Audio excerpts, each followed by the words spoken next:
أعوذ بالله من الشيطان الرجيم. بسم الله الرحمن الرحيم. وتولى عنهم وقال يا أسفا على يوسف وابيضت عيناه من الحزن فهو كظيم. صدق الله العلي العظيم. بسم الله الرحمن الرحيم. الحمد لله والصلاة والسلام على رسول الله وعلى آله وصحبه أجمعين ومن تبعهم بإحسان إلى يوم الدين.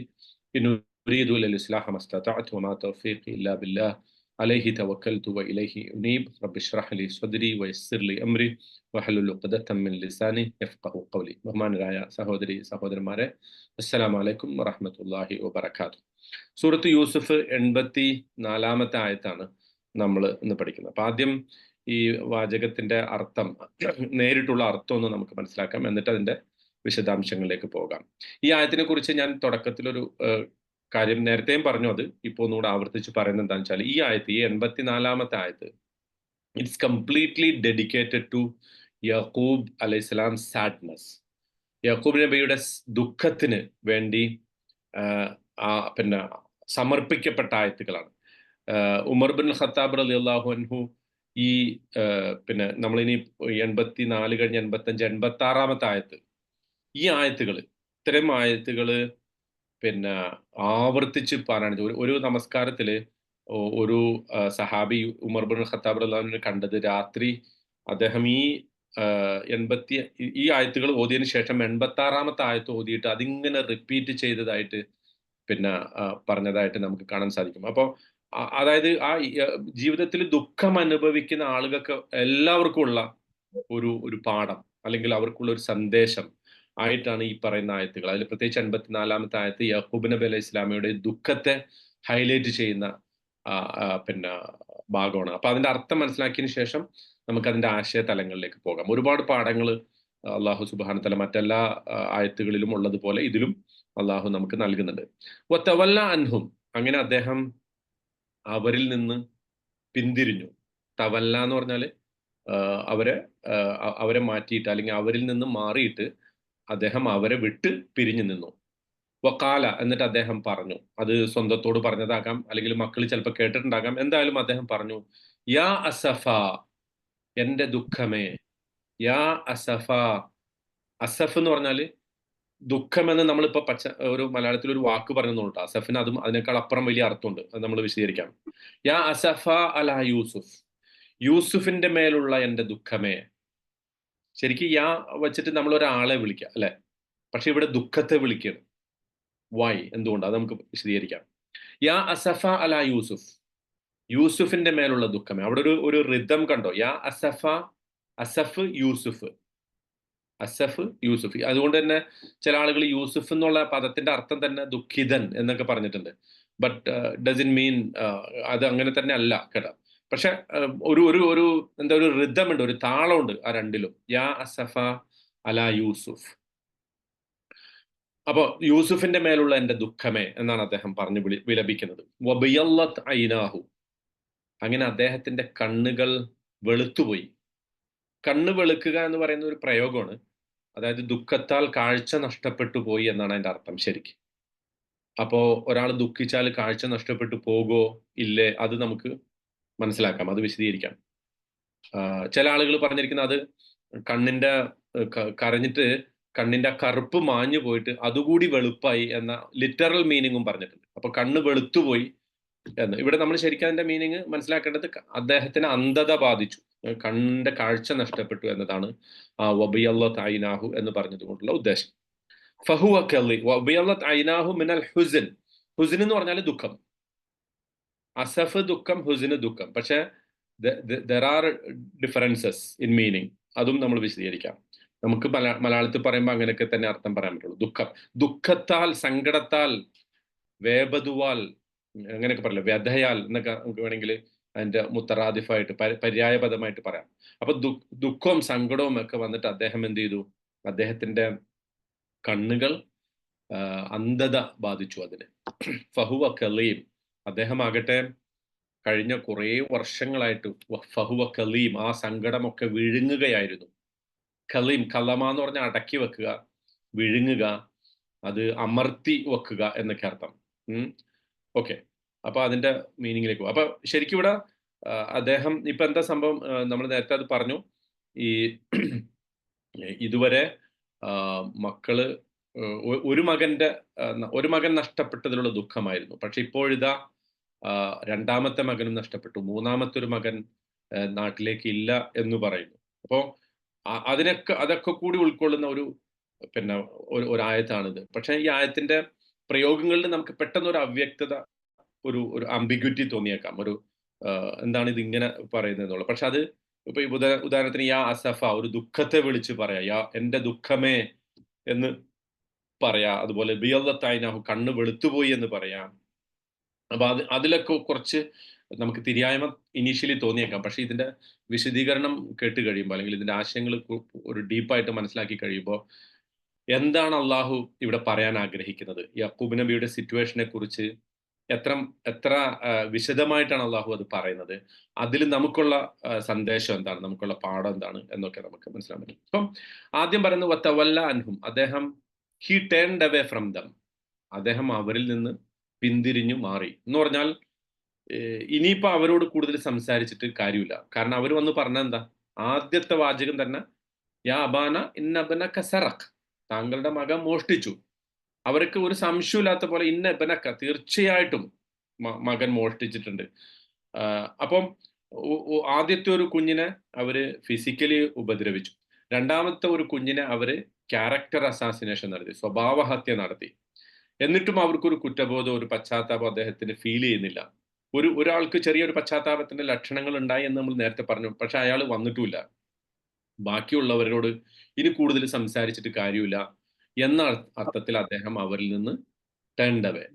അതിന് ഇമാം റാസി അതിനെക്കുറിച്ച് പറഞ്ഞത്, അദ്ദേഹം അവരിൽ നിന്ന് മാറിയിട്ട് മറ്റൊരു റൂമിലേക്ക്, അല്ലെങ്കിൽ മറ്റൊരു ആ ഒരു സിറ്റുവേഷനെ അദ്ദേഹത്തിന് മറികടക്കാൻ അദ്ദേഹം ചെയ്ത പണി എന്താന്ന് വെച്ചാല്, സങ്കടം ഒരുപാട് അമിതമായപ്പോ അവരിൽ നിന്ന് മാറി ദൂരേക്ക്, അകലേക്ക് മാറി എന്നതാണ്. പക്ഷെ അതിനേക്കാൾ അപ്പുറം അതൊരു ഒരു സാങ്കേതികമായ അർത്ഥത്തിൽ, ഒരു സിംബോളിക് ആയിട്ടുള്ള അർത്ഥത്തിലാണ് അത് ഇവിടെ പ്രയോഗിച്ചേക്കുന്നത്. എന്താ വെച്ചാല്, ഇനിയിപ്പോ ഞാനാണെങ്കിൽ ഒരുപാട് മുറിവേറ്റ് കഴിഞ്ഞു. എനിക്ക് ഈ സങ്കടം സഹിക്കാൻ പറ്റുന്നില്ല. അതുകൊണ്ട് ഇനിയിപ്പോ അവരുടെ സിറ്റുവേഷൻ, ആ ഒരു സിറ്റുവേഷനെ ഞാൻ അവിടെ നിന്ന് കൈകാര്യം ചെയ്തിട്ട് കാര്യമില്ല, മാറി നിന്ന് കൈകാര്യം ചെയ്യണം. അതിലുള്ള ഒരു പാഠം എന്താന്ന് വെച്ചാൽ, ചിലപ്പോഴൊക്കെ നമുക്ക് എന്ത് വേണ്ടി വരും? ഒരു പിന്നെ നമ്മുടെ അടുത്ത ആളുകളോ അല്ലെങ്കിൽ അന്യരോ ആവട്ടെ, ചില ആളുകളുമായിട്ടുള്ള ഏറ്റുമുട്ടലുകൾ ഉണ്ടാവുമ്പോൾ നമുക്ക് അവരെ പറഞ്ഞ് ബോധ്യപ്പെടുത്താനോ അല്ലെങ്കിൽ അവരിൽ നിന്ന് നമുക്ക് നീതി കിട്ടുകയോ ഒക്കെ ചെയ്യാത്തൊരവസ്ഥയിൽ അവരെ വിട്ട് മാറി നമ്മൾ ഒറ്റയ്ക്കിരുന്ന് കാര്യത്തെക്കുറിച്ച് ആലോചിക്കുകയും അതിനെക്കുറിച്ച് സംസാരിക്കുകയും ചെയ്യുന്നത് തെറ്റില്ല എന്നുള്ളതാണ്. കാരണം ദർ ഇസ് നോ ഹോപ്പ്, അല്ലെ? നമുക്ക് ചേഞ്ച് ചെയ്യാൻ പറ്റുന്നല്ലേ ചേഞ്ച് ചെയ്യാൻ പറ്റുള്ളൂ, അല്ലാത്തത് നമുക്ക് ചേഞ്ച് ചെയ്യാൻ പറ്റില്ല. അപ്പൊ accept the unchangeable, change the changeable, accept the unchangeable, അങ്ങനെ ഒരു പ്രയോഗമുണ്ട്. Remove yourself from the unacceptable. നിങ്ങൾക്ക് മാറ്റാൻ പറ്റുന്നത് മാറ്റാം, മാറ്റാൻ പറ്റാത്തത് സ്വീകരിക്കുക. സ്വീകരിക്കാനും പറ്റിയില്ലെങ്കിൽ എന്ത് ചെയ്യുക? നിങ്ങൾ അത് റിമൂവ് യുവർ സെൽഫ്, നിങ്ങൾ അതിൽ നിന്ന് മാറിയില്ല. ആ പണിയാണ് യാക്കൂബ് നബി അലൈഹി സ്വലാം ചെയ്തത് ഇവിടെ. അതായത് ഇവിടെ എനിക്ക് ഇവർ ഈ പറഞ്ഞത് ഒട്ടും വിശ്വാസയോഗ്യമല്ല. ഇതിലെന്തോ സത്യം ഉണ്ടാകാം, പക്ഷെ ആ സത്യത്തിന്റെ അപ്പുറത്ത് ഒരുപാട് സത്യങ്ങൾ വേറെയുണ്ട്. ഇവരാകട്ടെ പശ്ചാത്താപത്തിന്റെ ഒരു ലക്ഷണവും കാണിക്കുന്നില്ല. ഇവര് ഇപ്പോഴും ആ രണ്ട് സഹോദരങ്ങളോടുള്ള അസൂയയും വെറുപ്പും വിദ്വേഷവും ആ ഒരു അവസ്ഥയിൽ തന്നെയാണ്. അതുകൊണ്ട് എനിക്കിപ്പോൾ ചെയ്യാൻ പറ്റുന്ന ഏറ്റവും പ്രധാനപ്പെട്ട സംഗതി മാറി നിൽക്കുക. ഇവിടുന്ന് മാറിയിട്ട് ഇതിനെക്കുറിച്ച് ഒന്ന് ചിന്തിക്കുക, ഒറ്റയ്ക്കിരുന്ന് ചിന്തിക്കുക. അങ്ങനത്തെ ഒരു മറ്റ് നമ്മൾ ഡീൽ ചെയ്യുന്ന ആളുകളിൽ ഒരു നിരാശ, ഒരു ഹോപ്പ്ലെസ്നെസ്, ഒരു പ്രതീക്ഷ ഇല്ലാത്തൊരു അവസ്ഥയിൽ എത്തുമ്പോൾ ഇനി അവരിൽ നിന്ന് ഒരു nothing good will come from them, അവരിൽ നിന്ന് മറ്റൊരു നന്മയും നമ്മൾ പ്രതീക്ഷിക്കാനില്ലാത്ത അവസരത്തിൽ എന്ത് ചെയ്യാം? നമുക്ക് അവരിൽ നിന്ന് മാറി നിൽക്കുന്നതിൽ ഒരു കുറ്റബോധം നമുക്ക് വേണ്ടതില്ല എന്ന ഒരു പാഠം നമുക്കിതിൽ നിന്ന് ലഭിക്കുന്നുണ്ട്. എന്നിട്ട് അദ്ദേഹം പറയുന്നത് അദ്ദേഹം പറയാണ് യാ വഖാല യാ അസഫ അലാ യൂസുഫ്, ഓ യൂസുഫിന്റെ മേലുള്ള എന്റെ സങ്കടമേ. നോക്കൂ, അത് ശരിക്കും ഞാൻ പറഞ്ഞ ഒരു റിതമിക് വേർഡാണത്, അസഫ്, യൂസുഫ്. നമ്മള് സാധാരണഗതിയിൽ കവിത വായിക്കുമ്പോൾ, കവിതകൾ വായിക്കുമ്പോൾ നമുക്ക് ഈ റിതം തോന്നാറുണ്ടല്ലോ, അല്ലെ? പിന്നെ പ്രാസം ഒപ്പിച്ചിട്ട് കവിതകള്, അതുപോലെ പ്രാസം ഒപ്പിച്ചിട്ടുള്ള ലേഖനങ്ങള്, അല്ലെങ്കിൽ ആളുകളുടെ മറ്റു വരികള്, പാട്ടുകളൊക്കെ നല്ല പ്രാസം ഒപ്പിച്ചു വരും. പക്ഷെ ഈ പ്രാസം ഒപ്പിക്കാൻ വേണ്ടി കവികളും പാട്ടെഴുത്തുകാരും ഒക്കെ ചെയ്യുന്ന പണി എന്താ? അവര് പിന്നെ വരികളെ തന്നെ മാറ്റും. അല്ലെങ്കിൽ ആശയങ്ങളെ മാറ്റിമറിക്കും. പക്ഷെ വിശുദ്ധ ഖുർആന്റെ പ്രത്യേകത ഇതൊന്നുമില്ലാതെ തന്നെ കൃത്യമായ ആശയമുള്ളതോടൊപ്പം തന്നെ പദങ്ങൾ കൊണ്ട് ഇങ്ങനെ ഖുർആൻ അമ്മാനമാടുന്നത് അത് അള്ളാഹുവിൻ്റെതായിട്ടുള്ള വചനത്തിന്റെ ഒരു പ്രത്യേകതയാണ്. അങ്ങനെ നമുക്ക് കാണാൻ പറ്റും അല്ലെ? ഇപ്പൊ ചില സൂറത്തുകൾ, സൂറത്ത് താഹ, ഉമർ ബിൻ ഖത്താബ് റളിയല്ലാഹു അൻഹുവിനെ ഏറ്റവും ഹഠാത് ആകർഷിച്ച ഒരു സൂറത്താണ് സൂറത്ത് താഹ. അദ്ദേഹം ഇസ്ലാം സ്വീകരിക്കാൻ കാരണം അതാണ്. കാരണം ആ ഖുർആന്റെ മനോഹാരിത, അദ്ദേഹം പറയുന്നത് ഞാൻ ഇത് ഇഷ്ടംപോലെ കവിത കേട്ടിട്ടുണ്ട്, പക്ഷേ ഇത് കവിതയല്ല. ഞാൻ ഇഷ്ടം പോലെ ഇത്തരം മാസ്മരികമായ പ്രസംഗങ്ങൾ കേട്ടിട്ടുണ്ട്, പക്ഷെ ഇത് അങ്ങനത്തെ ഒരു മാസ്മരിക പ്രസംഗമല്ല. മറിച്ച് ഇതിനൊരു ഈവൻ ഖുറൈശികൾ പോലും, ഇസ്ലാമിനെ എതിർത്തിരുന്ന ഖുറൈശികൾ പോലും ഖുർആൻ ഒളിഞ്ഞു കേൾക്കാറുണ്ടായിരുന്നു. കാരണം എന്താ? ആ ഖുർആന്റെ വചനങ്ങളുടെ മാസ്മരികത അവരെ അത്രത്തോളം ആകർഷിച്ചിരുന്നു. അതുകൊണ്ടാണ് ഖുർആന്റെ വെല്ലുവിളി അവർക്ക് അന്ന് ഏറ്റെടുക്കാൻ പറ്റാതെ പോയത്. അല്ലെ? ഒരു ഇതിൽ നിന്ന് പറ്റുന്ന വചനങ്ങൾ കൊണ്ടുവരാൻ പറഞ്ഞിട്ട് ആ വചനങ്ങളൊന്നും ഖുർആനിന് തുല്യമായ വചനങ്ങളൊന്നും അവർക്ക് കൊണ്ടുവരാൻ പറ്റാഞ്ഞ എന്തുകൊണ്ടാ? Because they became helpless. അവർക്ക് നിസ്സഹായമായ ഒരു അവസ്ഥയിൽ അവർ അകപ്പെട്ടു പോയി. കാരണം അത്രത്തോളം ഖുർആന്റെ സാഹിതീയ ഭംഗിയും അതിന്റെ ഒരു ഭാഷയുടെ ഒരു അഴകും അതിന്റെ ഒരു പ്രയോഗത്തിന്റെ മനോഹാരിതയൊക്കെ അവർക്ക് വെളിപ്പെട്ട സന്ദർഭം. അതുപോലത്തെ ഒരു പ്രയോഗമാണ് ഇവിടെ നടന്നത്. ഇപ്പോൾ നോക്കൂ, ഇവിടെ ശരിക്കും ചെയ്യുന്നത് എന്താ? യാ അസഫ അല യൂസുഫ്. ഇവിടെ നമ്മളിങ്ങനെ വിളിക്കുമ്പോൾ ഞാൻ പറഞ്ഞല്ലോ, യാ എന്നുള്ളത് അദാത്തുൻ നിദ ആണ്. നിദ എന്ന് പറഞ്ഞാൽ വിളിക്കുക അല്ലെ? അദാത്തുൻ നിദ. അദാത്തുൻ നിദ വന്നു കഴിഞ്ഞാൽ പിന്നെ വേണ്ടത് മുനാദയാണ്. മുനാദി. മുനാദി എന്ന് പറഞ്ഞാൽ ഈ വിളിക്കപ്പെടുന്ന ആള് അല്ലെ? വിളിക്കപ്പെടുന്ന ആളെ കുറിച്ചാണ്, ആ ആളുടെ പിന്നെ വിവരങ്ങളാണ് നമുക്ക് വേണ്ടത്, അല്ലെങ്കിൽ അയാളുടെ പേരാണ് വേണ്ടത്, അല്ലെങ്കിൽ അയാളുടെ ഒരു ഡെസിഗ്നേഷനാണ് വേണ്ടത്. പക്ഷെ അതിന് പകരം ഇവിടെ ഒരു വസ്തു പോലും അല്ല, ഒരു അബ്സ്ട്രാക്റ്റ് ആണ് പറഞ്ഞിരിക്കുന്നത് അല്ലെ? യാ അസഫ, എന്റെ ദുഃഖമേ. അവിടെ മറ്റൊരു സംഗതി ശ്രദ്ധിക്കണം. അവിടെ ഒരു ലമീർ മുത്തസിലുണ്ട്. ലമീർ എന്ന് പറഞ്ഞാൽ എന്താ അറബിയില്? ലമീർ പ്രൊനൗൺ. കേട്ടോ? പ്രൊനൗൺ അല്ലെ? പ്രൊനൗൺ. ഒരു ഇപ്പൊ ഹി, മൈ, മീ എന്നൊക്കെ പറയുന്ന പ്രൊനൗൺ അല്ലെ? സർവനാമം എന്ന് മലയാളത്തിൽ പറയും. ശരിക്കും ഇവിടെ പറയേണ്ടിരുന്നത് യാ അസഫി എന്നാണ്. അതായത് എന്റെ ദുഃഖമേ എന്നതാണ്. ഏതുപോലെ റബ്ബി, നമ്മൾ പ്രാർത്ഥിക്കുമ്പോൾ റബ്ബി എന്ന് പറയുമല്ലോ. റബ്ബി ഗുഫിർലി, റബ്ബി എന്റെ റബ്ബേ. യാ റസൂലി, എന്റെ ഒരു ദൂതനെ കുറിച്ച് ഒരു ദൂതനെ അയച്ച ആള് പറയുന്ന റസൂലി. അള്ളാഹ് തന്നെ റസൂലി എന്ന് പറയാറുണ്ട്. അതുപോലെ അല്ലെങ്കിൽ കലമി, എന്റെ പേന, കിതാബി, എന്റെ പുസ്തകം എന്നൊക്കെയാണ് ലമീർ മുത്തസിൽ. അപ്പൊ ശരിക്ക് അതേ വാക്കാണ് ഇവിടെ യാക്കൂബ് നബി അലൈഹി സ്വലാം പറഞ്ഞത്. അപ്പൊ യാ അസഫി എന്ന് പറയുന്നതിന് പകരം അദ്ദേഹം യാ അസഫ എന്ന് പറഞ്ഞു. അത് ഭാഷയിൽ അതിനെക്കുറിച്ച് പറയാ ഈ ഒരു എക്സ്ട്രീം കേസിൽ, അതായത് ദുഃഖം തന്നെ ഏറ്റവും അങ്ങേയറ്റത്തെ ഒരു ഘട്ടത്തിൽ പറയുന്ന ഒരു ആ ലമീറിന്റെ ടോണ് മാറ്റി പറയുന്ന ഒരു രീതിയാണ് അത് കേട്ടാ. അപ്പൊ ഈ എന്ന് പറയുന്നതിന് പകരം ആ എന്ന് പറയും. മനസ്സിലായോ? യാ അസഫി എന്ന് പറയുന്നതിന് പകരം യാ അസഫ എന്ന് പറയും. അത് പിന്നെ ഈ അറബി പല ഈ ദുഃഖം ഒരുപാട്, ഇപ്പം ഫലസ്തീനെ കുറിച്ച് പറയുമ്പോൾ വാ ഫലസ്തീന എന്ന് പറയാറുണ്ട്. വാ ഫലസ്തീന. ശരിക്കും പറയേണ്ടത് വാ ഫലസ്തീനി, എന്റെ ഫലസ്തീനെ എന്നാണ് പറയേണ്ടത്. ദുഃഖം ഫലസ്തീന അനുഭവിച്ചിട്ടുള്ള, അല്ലെങ്കിൽ ഫലസ്തീൻ ഇപ്പൊ അകപ്പെട്ടുള്ള ദുഃഖത്തെ കുറിച്ച് പറയാൻ വേണ്ടി വാ ഫലസ്തീനി എന്ന് പറയാം. പക്ഷെ ഇപ്പൊ അത്തരം പ്രയോഗങ്ങൾ നടത്തേണ്ടി വരുമ്പോൾ അറബ് ഭാഷയിൽ അറബ് സംസാരിക്കുന്ന ആളുകൾ പറയുന്നു വാ ഫലസ്തീന, വാ ഫലസ്തീന, എന്റെ ഫലസ്തീന. അപ്പൊ ആ ദുഃഖം, ഫലസ്തീനെ കുറിച്ചുള്ള ദുഃഖം ഏറ്റവും ഓവർവെമിംഗ് ആയിട്ടുള്ള, എക്സ്ട്രീം ആയിട്ടുള്ള ഒരു കേസിൽ പ്രയോഗിക്കുന്ന ഒരു പ്രയോഗമാണ് അത് കേട്ടോ. അപ്പൊ അസഫി എന്നാണ് വേണ്ടത്, അമീർ മുത്തസിലായിട്ട് വന്നത്. പക്ഷെ അസഫ എന്ന് പറയാൻ കാരണം അതൊരു എക്സ്ട്രീം കേസ് ആയതുകൊണ്ട്, എക്സ്ട്രീം സാഡ്നെസ് ആയതുകൊണ്ടാണ് എന്ന് നമ്മൾ മനസ്സിലാക്കുക. ഓക്കെ, ഇനി പിന്നെ അപ്പൊ ഇതൊരു അർത്ഥത്തിൽ എന്താണ്, ഒരു ദുഃഖത്തെ, യാക്കൂബ് നബി അലൈഹി ഇസ്ലാമയുടെ ഏറ്റവും കഠിനമായ ദുഃഖത്തെക്കുറിച്ചുള്ള ഒരു പ്രകടനമാണ്, അത് വിശദീകരിക്കുന്ന ഒരു ഭാഗമാണിത്. സ്വാഭാവികമായിട്ടും നമുക്ക് പിന്നെ ചോദ്യം വരും, ഇവിടെ എന്തുകൊണ്ടാണ് യൂസുഫ് നബിയെ വിളിച്ചിട്ട് യാക്കൂബ് നബി അലൈഹി സ്വലാം കരയുന്നത്? ഇവിടെ ശരിക്കും ഇപ്പൊ സംഭവിച്ച എന്താ? ഇപ്പൊ ആരാ നഷ്ടപ്പെട്ടത്? ബിനിയാമീനാണ് അല്ലെ? ബിനിയാമീനാണ് നഷ്ടപ്പെട്ടത്. മാത്രമല്ല മറ്റൊരു ബ്രദറും, ഒരു മൂത്ത ബ്രദറും നഷ്ടപ്പെട്ടു. അപ്പം ഈ ഈ രണ്ടാളുകളും പോയിരിക്കെ ഇപ്പോഴും യാക്കൂബ് നബി അലൈഹി സ്വലാം വിളിച്ചത് ആരെയാ? ഈ യൂസുഫ് നബിയെ കുറിച്ചാണ്. അപ്പൊ അത് ഒരു പിന്നെ ശരിക്കൊരു സൈക്കോളജിക്കൽ ഒരു ഒരു ഒരു മനഃശാസ്ത്രപരമായ ഒരു വിശദീകരണമാണ് അതിന് പണ്ഡിതന്മാർ നൽകിയിട്ടുള്ളത്. ഇപ്പം ഇമാം റാസിയെ പോലുള്ള ആളുകൾ അതിനെക്കുറിച്ച് വിശദീകരിച്ചുകൊണ്ട് പറഞ്ഞത്, ഇന്നിപ്പോ നമ്മുടെ മോഡേൺ സൈക്കോളജിയിലുള്ള ഒരു സിറ്റുവേഷനെ കുറിച്ചിട്ട് അതിനൊരു താരതമ്യം ചെയ്തിട്ട് പറഞ്ഞിട്ടുണ്ട്. അത് ഇമാം ഇമാം റാസി അല്ല, മോഡേൺ തഫ്സീറുകളിലൊക്കെ നമുക്ക് അതിനെക്കുറിച്ച് കാണാൻ പറ്റും. അതായത് ഈ ഒരു ട്രോമയിലൂടെ കടന്നു പോകുന്ന ഒരാള്, അതായത് പാസ്റ്റില് അയാളുടെ ജീവിതത്തിൽ ഭൂതകാലത്ത് ഒരു വലിയ ട്രോമ ഉണ്ടായിട്ടുണ്ട്. ഉദാഹരണത്തിന് ഒരു ലൈംഗിക പീഡനം, അതല്ലെങ്കിൽ റേപ്പ് പോലുള്ള സംഗതികള്, അതല്ലെങ്കിൽ ഒരു യുദ്ധത്തില് അതിക്രൂരമായിട്ടുള്ള പീഡനം, ജയിൽ പീഡനം, ഇങ്ങനെയൊക്കെ കടന്നു പോന്നിട്ടുള്ള ഒരാള് ആഹ് ആ ട്രോമ അയാളുടെ മനസ്സിൽ സജീവമായിട്ട് നിലനിൽക്കെ തന്നെ ഈ പെട്ടെന്നൊരു ആഹ് അതിനോട് സമാനമായതോ അല്ലെങ്കിൽ അതിനെ ഓർമ്മിപ്പിക്കുന്നതോ ആയ ഒരു ട്രോമാറ്റിക് എക്സ്പീരിയൻസ് വരുമ്പോ എന്ത് ചെയ്യും? പഴയ ട്രോമയെ കുറിച്ച് വല്ലാതെ ഓർമ്മ വരും. അതിന് ട്രിഗർ എന്നാണ് ഈ മോഡേൺ സൈക്കോളജിയിൽ പറയാം. ട്രിഗർ എന്ന് പറഞ്ഞാല് ഇപ്പോഴത്തെ ഒരു ഒരു അനുഭവം. ട്രിഗർ എന്ന് പറഞ്ഞാൽ മനസ്സിലായല്ലോ. അതിനെ ഉദ്ദീപിപ്പിക്കുന്ന സാധനം. പഴയ ഓർമ്മകളെ ഇപ്പൊ നമ്മുടെ മനസ്സിലേക്ക് കൊണ്ടുവരുന്ന സാധനം. ഞാനതൊക്കെ പറയുമ്പോ ഒരു തമാശ പറയാം ഇടയ്ക്ക്. ഇപ്പൊ ഈ കഴിഞ്ഞ ക്ലാസ്സിൽ ഞാൻ ആ വീഡിയോ യൂട്യൂബിൽ ഇട്ടപ്പോ ഒരാള് അതിന്റെ താഴെ വന്ന് കമന്റ് പറഞ്ഞു, നിങ്ങൾ എന്തിനാ ഇങ്ങനെ ഒരുപാട് ഇംഗ്ലീഷ് പറയണ? ഞങ്ങളൊക്കെ മലയാളികളാണല്ലോ.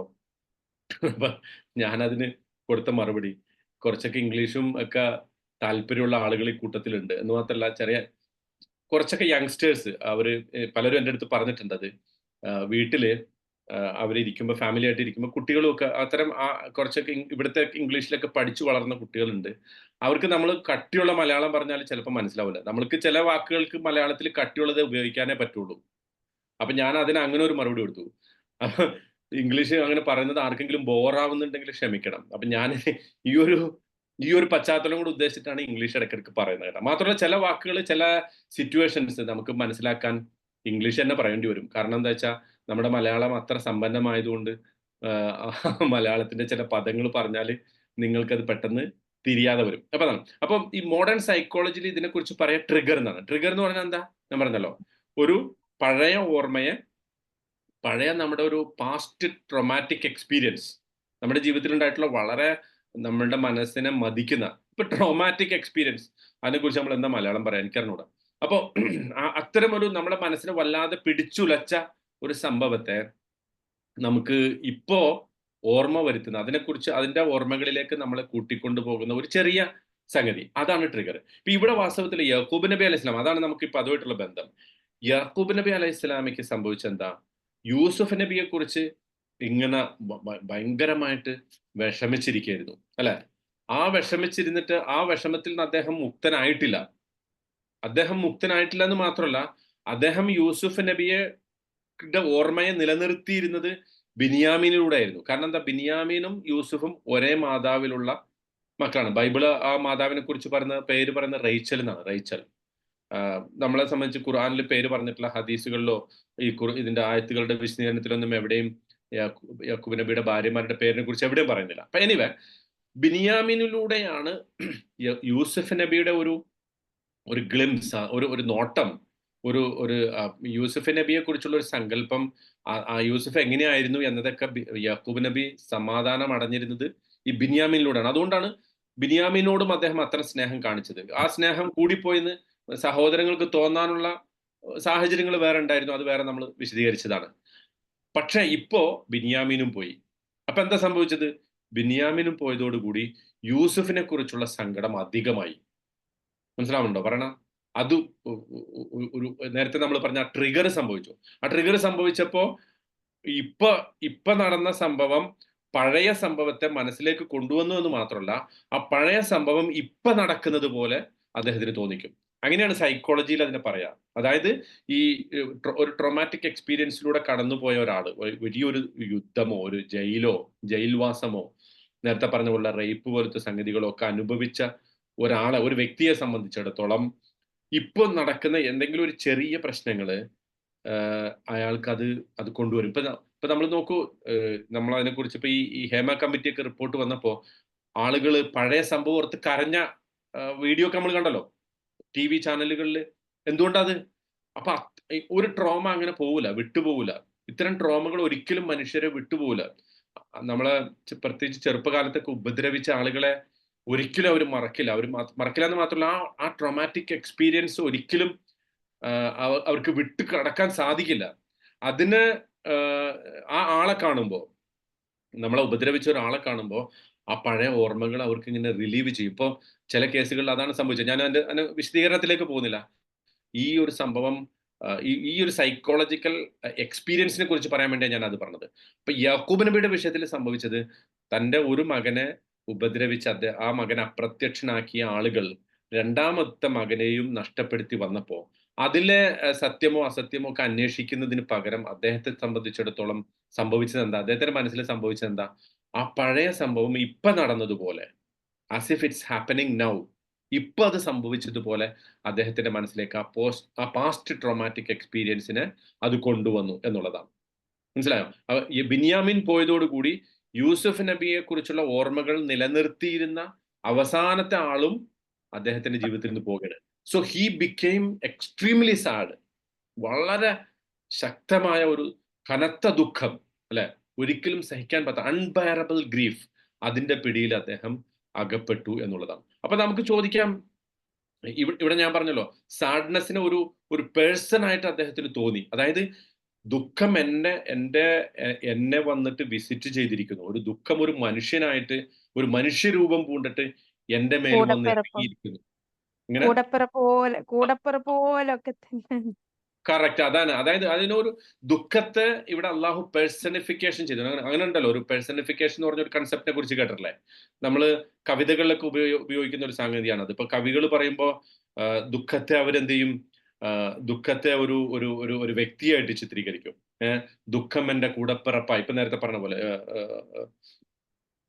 ദുഃഖം എന്റെ കൂടപ്പിറപ്പായിരുന്നു എന്നൊക്കെ പറയുമ്പോൾ, ദുഃഖം അങ്ങനെ ആരെങ്കിലും കൂടപ്പിറപ്പാവോ? ഇല്ലല്ലോ. ദുഃഖം എന്ന് പറയുന്നത് ഒരു അബ്സ്ട്രാക്റ്റ് ആണ്, ഒരു ആശയമാണ്. പക്ഷെ അതിന്റെ പേഴ്സണിഫിക്കേഷൻ ശരിക്കും വാസ്തവത്തിൽ ഖുർആൻ ചെയ്തിരിക്കുന്ന അതാണ്. അതായത് യാക്കൂബ് നബി അലൈഹി ഇസ്ലാമയുടെ മേൽ ദുഃഖം ഒരു വ്യക്തിയെ പോലെ ഒരു സന്ദർശനം നടത്തി. അതുകൊണ്ടാണ് അദ്ദേഹം യാ അസഫ അല യൂസുഫ് എന്ന് അതിനെ വിളിച്ചു പറയാൻ കാരണം. അപ്പൊ ഇവിടെ നമുക്ക് ചോദിക്കാം, എന്തുകൊണ്ട് അദ്ദേഹത്തിന് വേണമെങ്കിൽ തന്റെ മക്കളോട് സംസാരിച്ചുകൂടാ, മക്കളോട് അത് പറഞ്ഞ് സോർട്ട് ഔട്ട് ചെയ്തുകൂടാ? അവരിൽ നിന്ന് പിന്തിരിഞ്ഞിട്ട് ഇങ്ങനെ ഒരു ദുഃഖത്തിന്റെ ഒരു ഡീപ്പ് സാഡ്നെസിന്റെ അവസ്ഥയിലേക്ക് അദ്ദേഹം പോവുകയാണല്ലോ. അത് എന്തുകൊണ്ട് അങ്ങനെ സംഭവിക്കുന്നു? ഇതിന് മുമ്പത്തെ ആയത്തിൽ അദ്ദേഹം പറഞ്ഞത് സബറുൻ ജമീൽ, അല്ലെ, മനോഹരമായ ക്ഷമ എന്ന് പറഞ്ഞു. ഞാനിത് ക്ഷമിക്കുന്നു. അള്ളാഹുവാണ്, അള്ളാഹു എല്ലാവരെയും തിരിച്ചു കൊണ്ടുവരും, അവനാണ് എല്ലാ കാര്യങ്ങളെക്കുറിച്ചും അറിയുന്നവനും, എല്ലാ കാര്യങ്ങളുടെയും യുക്തി, അവന്റെ തീരുമാനങ്ങളിലാണ് യുക്തി ഉള്ളത് എന്നൊക്കെ പറഞ്ഞു. അപ്പോ കഴിഞ്ഞ ആയത്തിൽ ഒരു പ്രത്യാശയുടെ വചനമാണ് അദ്ദേഹം പറഞ്ഞത്. പക്ഷെ ഈ ആയത്തിലേക്ക് വന്നപ്പോഴോ യാ അസഫ, വലിയ ദുഃഖം അനുഭവിക്കുന്ന ഒരാളെ പോലെ അദ്ദേഹം കരയണം. അപ്പൊ ഇത് ശരിക്കും ശ്രദ്ധിച്ചു കേൾക്കണം കേട്ടാ, ശരിക്കും ശ്രദ്ധിച്ചു കേൾക്കണം. അതായത് ഇതാണ് ഇതിനകത്തെ ഏറ്റവും പ്രധാനപ്പെട്ട പാഠം.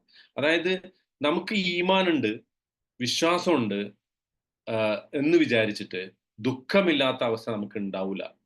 നമുക്ക് ദുഃഖിക്കേണ്ടി വരും ചിലപ്പോഴൊക്കെ. അള്ളാഹു നമ്മളെ കാത്തു രക്ഷിക്കട്ടെ, എല്ലാ ദുഃഖങ്ങളിൽ നിന്ന്, ദുഃഖത്തിൻ്റെതായ ഒരു അവസ്ഥയും നമ്മളിൽ വരുത്താതിരിക്കട്ടെ. ആമീൻ. പക്ഷേ ചില സന്ദർഭങ്ങളിൽ അത് വരുമ്പോൾ എക്സ്ട്രീം ദുഃഖം. ഇപ്പൊ പ്രവാചകനാണ് യാക്കൂബ് നബി അലൈഹി സ്വലാം, അല്ലെ, പ്രവാചകനാണ് യാക്കൂബ് നബി അലൈഹി സ്വലാം. പക്ഷെ അദ്ദേഹത്തിന് ഒരു ഭാഗത്ത് അള്ളാഹുവിനെ കുറിച്ചുള്ള പ്രതീക്ഷ, ഒരു ഭാഗത്ത് അള്ളാഹു തനിക്ക് വരുത്തി വെച്ചതിലുള്ള ആ അവസ്ഥയെ എനിക്ക് മറികടക്കാനുള്ള ഒരു വഴി എന്നുള്ള നിലക്ക്, ഒരു ടൂൾ എന്നുള്ള നിലക്ക് സബറുൻ ജമീൽ എന്നതിനെ കുറിച്ച് അദ്ദേഹം പറയുന്നു. അള്ളാഹുവിൽ പ്രതീക്ഷ വെച്ച് പുലർത്തുന്നു.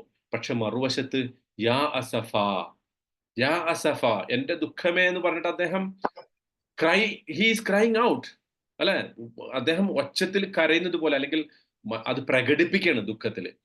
ഇത് ഒരു ബാലൻസ് ആണ്, ഒരു ഇമോഷണൽ സ്റ്റേറ്റ് ആണ്. നമുക്ക് സ്പിരിച്വലി നമുക്കൊരു അള്ളാഹുവിനെ കുറിച്ചുള്ള ഓർമ്മ, നമ്മുടെ ഈമാൻ, നമ്മുടെ അഗാധമായ വിശ്വാസം, അള്ളാഹുവിലുള്ള യഖീൻ, അതൊക്കെ നമ്മുടെ തുണയ്ക്കുണ്ടാവും. പക്ഷെ മറുവശത്ത് ഇങ്ങനത്തെ ഒരു ദുഃഖം വരുമ്പോൾ നമ്മൾ അത്തരം ഇമോഷണൽ സ്റ്റേറ്റിൽ പെട്ടുപോകാനുള്ള സാധ്യതയുണ്ട്. അത് ആ ഒരു രണ്ടവസ്ഥയും ഒരു സത്യവിശ്വാസിയെ സംബന്ധിച്ചിടത്തോളം ഉണ്ടായിരിക്കും. അപ്പൊ ഇവിടെ നമുക്ക് ഭാവിയെക്കുറിച്ചുള്ള പ്രതീക്ഷ ഉള്ളതോടൊപ്പം പാസ്റ്റിലെ ഭൂതകാലത്തെ മുറിവുകൾ മായാതെ കിടക്കുന്നു. അത് അപ്രത്യക്ഷമാകാതെ അത് പ്രത്യക്ഷമായി തന്നെ കിടക്കുന്ന അവസ്ഥ. അവിടെ ഒരു ഭാഗത്ത് സബറുൻ ജമീലുണ്ട്. പക്ഷെ മറുഭാഗത്ത് അസഫുൻ ഷദീദ് ഉണ്ട്. അല്ലെ? ഒരു ഭാഗത്ത് സബറുൻ ജമീലുണ്ട്. മനോഹരമായ ക്ഷമയുടെ ഒരു ഈമാന്റെ ഒരു കരുത്ത് നമുക്കുണ്ട്. പക്ഷെ മറുഭാഗത്ത് അസഫുൻ ഷദീദ്, കടുത്ത ദുഃഖം, കഠിനമായ ദുഃഖം. ഇവിടെ രണ്ട് സ്ഥലത്തും നമ്മൾ എക്സ്ട്രീം ആകാതിരിക്കുക എന്നുള്ളതാണ് പ്രധാനം. അതായത് ഒരു ഭാഗത്ത് നമ്മൾ പറയാണ് എങ്ങനെയാണ് സബറുൻ ജമീലുള്ള ആൾ ദുഃഖിക്കുക എന്ന് നമുക്ക് പറയാൻ പറ്റൂല. സബറുൻ ജമീലുള്ള ആൾക്ക് ദുഃഖം ഉണ്ടാവും. ദുഃഖത്തിന്റെ, സങ്കടത്തിന്റെ, കരച്ചിലിന്റെ, കണ്ണീര് വരുന്ന അവസ്ഥയൊക്കെ അയാൾക്ക് ഉണ്ടാവും. അതൊരു അതൊരു ഇമോഷണൽ സ്റ്റേറ്റ് ആണ്. ആ ഇമോഷണൽ സ്റ്റേറ്റ് ഇല്ലാതാക്കാൻ ആർക്കും സാധിക്കില്ല. മനസ്സിലായോ? ഇപ്പം നമ്മൾ ഒരു ഭാഗത്ത് ഇതിന്റെ രണ്ട് ഭാഗത്തേക്കും പോകാതിരിക്കുക. അതായത് ഒരു ഭാഗത്ത് നമ്മൾ പൂർണ്ണമായിട്ടും ദുഃഖമൊന്നും ഇല്ലാത്തൊരവസ്ഥ ഉണ്ടെന്ന് വിചാരിച്ച് എത്ര ഇരുന്നാലും നമുക്കത് ഉണ്ടാവും. മറുഭാഗത്ത് ദുഃഖത്തിന്റെ കാഠിന്യം കൊണ്ട് നമ്മൾ അള്ളാനെ തന്നെ മറക്കുന്ന ഒരവസ്ഥ. രണ്ടും ഉണ്ടാകാൻ പാടില്ല. രണ്ട് എക്സ്ട്രീം ഉണ്ടാകാൻ പാടില്ല. മറിച്ച് അതിന്റെ നടുവിൽ ഒരു ബാലൻസ് കീപ്പ് ചെയ്യാം. സങ്കടം ഉണ്ടാവും, കരച്ചിൽ വരും.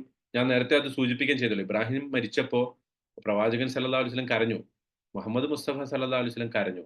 ആര് മരിച്ചപ്പോ? സ്വന്തം മകൻ മരിച്ചപ്പോ. ഇബ്രാഹിം എന്ന് പറയുന്ന മകൻ മരിച്ചു. സഹാബികൾ ചോദിച്ചു, താങ്കൾ കരയാണോ? താങ്കൾ കരയാണോ എന്ന് ചോദിച്ചപ്പോ റസൂലിന്റെ മറുപടി എന്താ? ഞാനൊരു മനുഷ്യനാണ്, അല്ലെ? എനിക്ക് വികാരങ്ങളുണ്ട്. പക്ഷെ ഞാൻ ഒരിക്കലും നമ്മുടെ റബ്ബിനെ തൃപ്തിപ്പെടാത്ത ഒരു വർത്താനവും ഞാൻ പറയില്ല. നമ്മൾ ഇന്നാ ലില്ലാഹി വ ഇന്നാ ഇലൈഹി റാജിഊൻ എന്ന വർത്തമാനം മാത്രമേ പറയുള്ളൂ. പക്ഷെ ദുഃഖത്തിന്റെ, സങ്കടത്തിന്റെ, കണ്ണീരിന്റെ അവസ്ഥകൾ നമുക്കുണ്ടാകും എന്നുള്ളതാണ്.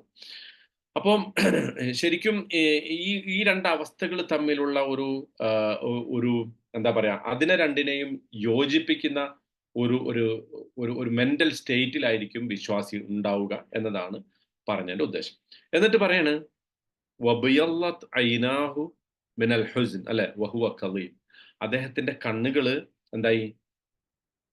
പിന്നെ വെളുത്തുപോയി എന്ന് വാക്കർത്ഥം. പക്ഷെ അവിടെ ഉദ്ദേശിക്കുന്നത് എന്താണ്? കണ്ണിന്റെ കാഴ്ച നഷ്ടപ്പെട്ടു എന്നുള്ളതാണ്. അതിന് മനസ്സിലാക്കുന്നതിന് മുമ്പ് എന്തുകൊണ്ട് ആ വാചകം ഇവിടെ വന്നു? അതായത് ഇപ്പോഴാണ് അദ്ദേഹത്തിന്റെ ഈ കാഴ്ച നഷ്ടപ്പെടുന്നതിലേക്ക് നയിച്ച ഒരു സംഗതി എന്താണ്? ഇപ്പോ ഇംഗ്ലീഷിൽ ഒരു പ്രയോഗം, the straw that സ്ട്രക്ക് the camel എന്ന് പറയുന്നത്. അതായത് ആ ഒരു ക്യാമലിനെ, ഒട്ടകത്തെ കൊന്ന ഒരു അടി അതാണെന്ന് പറയും. അതായത് ഒരുപാട് അടിച്ചു, പക്ഷെ ആ അടിയിലൊന്നും ഒട്ടകം ചത്തില്ല. പക്ഷെ ഒറ്റ അടിയിൽ എന്ത് ചെയ്യും? അവസാനത്തെ ഒരടി കൊടുക്കുമ്പോൾ ഒട്ടകം ചത്തു എന്ന് പറഞ്ഞാൽ അതൊരു മർമ്മത്തിലുള്ള ഒരു അടിയായിരിക്കും.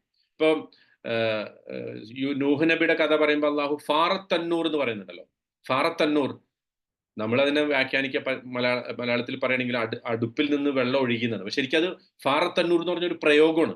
എന്ന് പറഞ്ഞാൽ അവസാനത്തെ നിമിഷം അള്ളാഹ് കാത്തിരുന്നു, അതുവരെ കാത്തിരുന്നു. പക്ഷെ എന്ത് ചെയ്തിട്ടും അവർ വിശ്വസിക്കാതിരുന്നപ്പോ അപ്പോഴാണ് അള്ളാഹു അവരെ ശിക്ഷിച്ചത്, വെള്ളപ്പൊക്കത്തിലൂടെ ശിക്ഷിച്ചത്. ഇപ്പൊ യാക്കൂബ് നബി അലൈഹി ഇസ്ലാമിനെ സംബന്ധിച്ചിടത്തോളം ഇതുവരെ അദ്ദേഹം ക്ഷമിക്കുകയായിരുന്നു. കാരണം ഫഹുവ കലീം എന്ന് പറയുന്നത്, അദ്ദേഹം ആ ദുഃഖത്തെ കടിച്ചമർത്തുകയായിരുന്നു. അതിനെക്കുറിച്ച് നമ്മൾ പറയാം. പക്ഷെ ഇപ്പോ ഈ ഒരു സംഭവം വന്നോടുകൂടി അദ്ദേഹത്തിന്റെ ദുഃഖത്തിന്റെ എല്ലാ പരിധിയും വിട്ടിട്ട് അദ്ദേഹം അതികഠിനമായി ദുഃഖിച്ചു. ആ അതികഠിനമായ ദുഃഖത്താൽ അദ്ദേഹത്തിന്റെ കാഴ്ച നഷ്ടപ്പെട്ടു. സ്വാഭാവികമായിട്ട് നമ്മൾ ചോദിക്കും, അങ്ങനെ സംഭവിക്കോ? ഒരാൾ ദുഃഖിച്ചു എന്ന് വിചാരിച്ചിട്ട്, കരഞ്ഞു എന്ന് വിചാരിച്ചിട്ട്, ഒരുപാട് കരഞ്ഞത് കൊണ്ട് മാത്രം ഒരാളുടെ കാഴ്ച ശക്തി പോകുമോ എന്ന് നമുക്ക് ചിന്തിക്കാം. അപ്പൊ ഒരു സൂപ്പർ നാച്ചുറൽ അവസ്ഥയായിട്ട് തോന്നും. പക്ഷെ നമ്മൾ അതിനെക്കുറിച്ച് ആദ്യം ഈ പിന്നെ മുഫസ്സിറുകൾ എന്താ പറയണമെന്ന് നോക്കാം. എന്നിട്ട് നമുക്ക് ആധുനിക ആധുനിക സയന്റിസ്റ്റുകളൊക്കെ എന്താ പറയണമെന്ന് അതും കൂടെ രണ്ടും കൂടെ നമുക്ക് താരതമ്യം ചെയ്ത് നോക്കാം. ഇപ്പൊ ഇബ്നു ആഷൂർ അദ്ദേഹത്തിന്റെ തഫ്സീറിൽ ഇതിനെക്കുറിച്ച് പറയുന്നത്, ഒരുപാട് വർഷം യാക്കൂബ് നബി അലൈഹി സ്വലാം കരഞ്ഞിട്ടുണ്ട്. 40 വർഷം എന്നൊക്കെ ചില റിപ്പോർട്ടുകളിൽ കാണാം. പക്ഷെ ഈ ഒരൊറ്റ ഈ ഈവന്റ് ഉണ്ടല്ലോ, എന്താ ഈവന്റ്? ഇപ്പോ ബിനിയാമീൻ അപ്രത്യക്ഷനായി എന്നുള്ള event, it was so much so that it impacted him physically.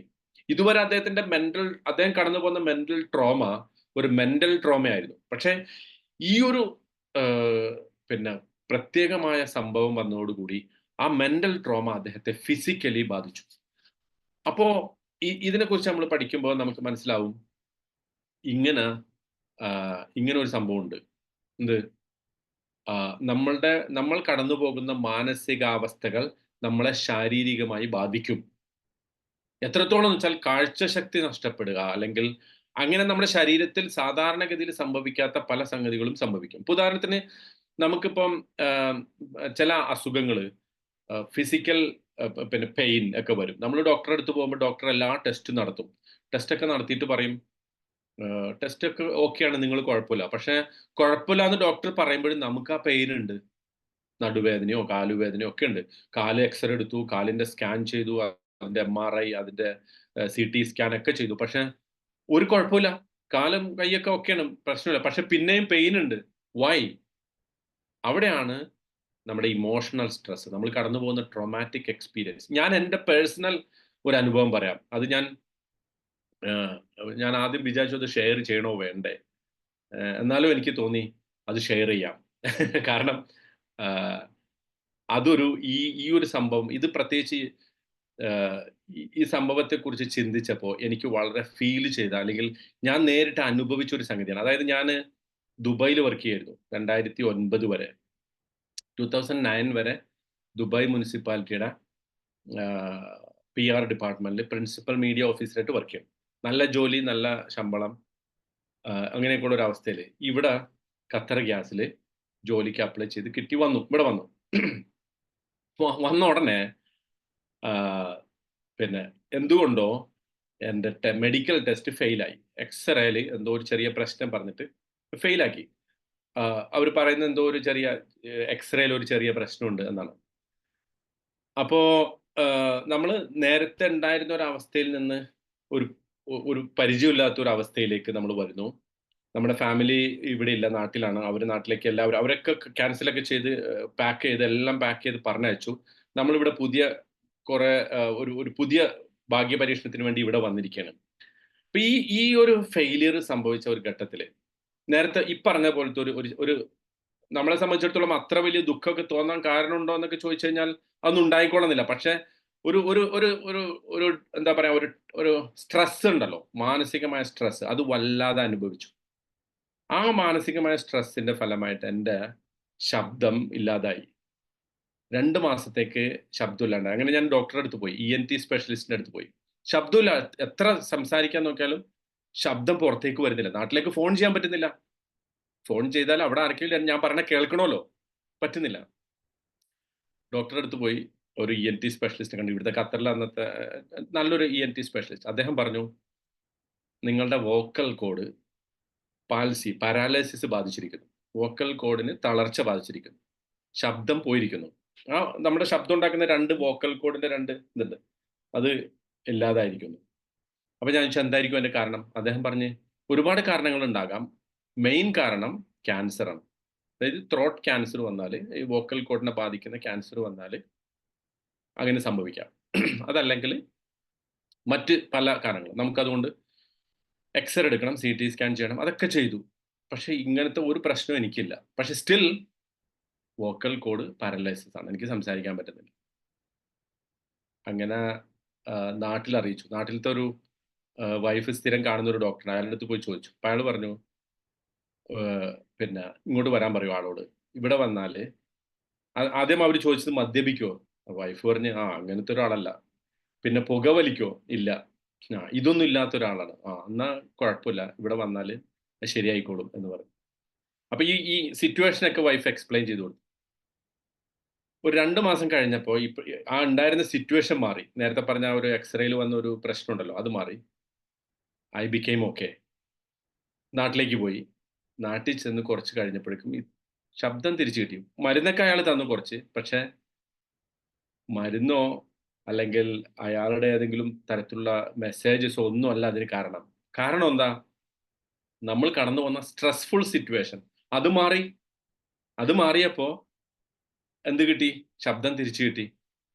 ഇത് ഞാൻ പറയാൻ കാരണം, വാസ്തവത്തിൽ യാക്കൂബ് നബി അലൈഹി ഇസ്ലാമിക്ക് സംഭവിച്ചത്, ഇപ്പൊ നോക്കൂ, ഈ സംഭവത്തെക്കുറിച്ച് പല ആളുകളും ഇങ്ങനെ സംഭവിക്കോ, കരഞ്ഞാൽ കാഴ്ച പോകോ എന്ന് ചോദിക്കാറുണ്ട്.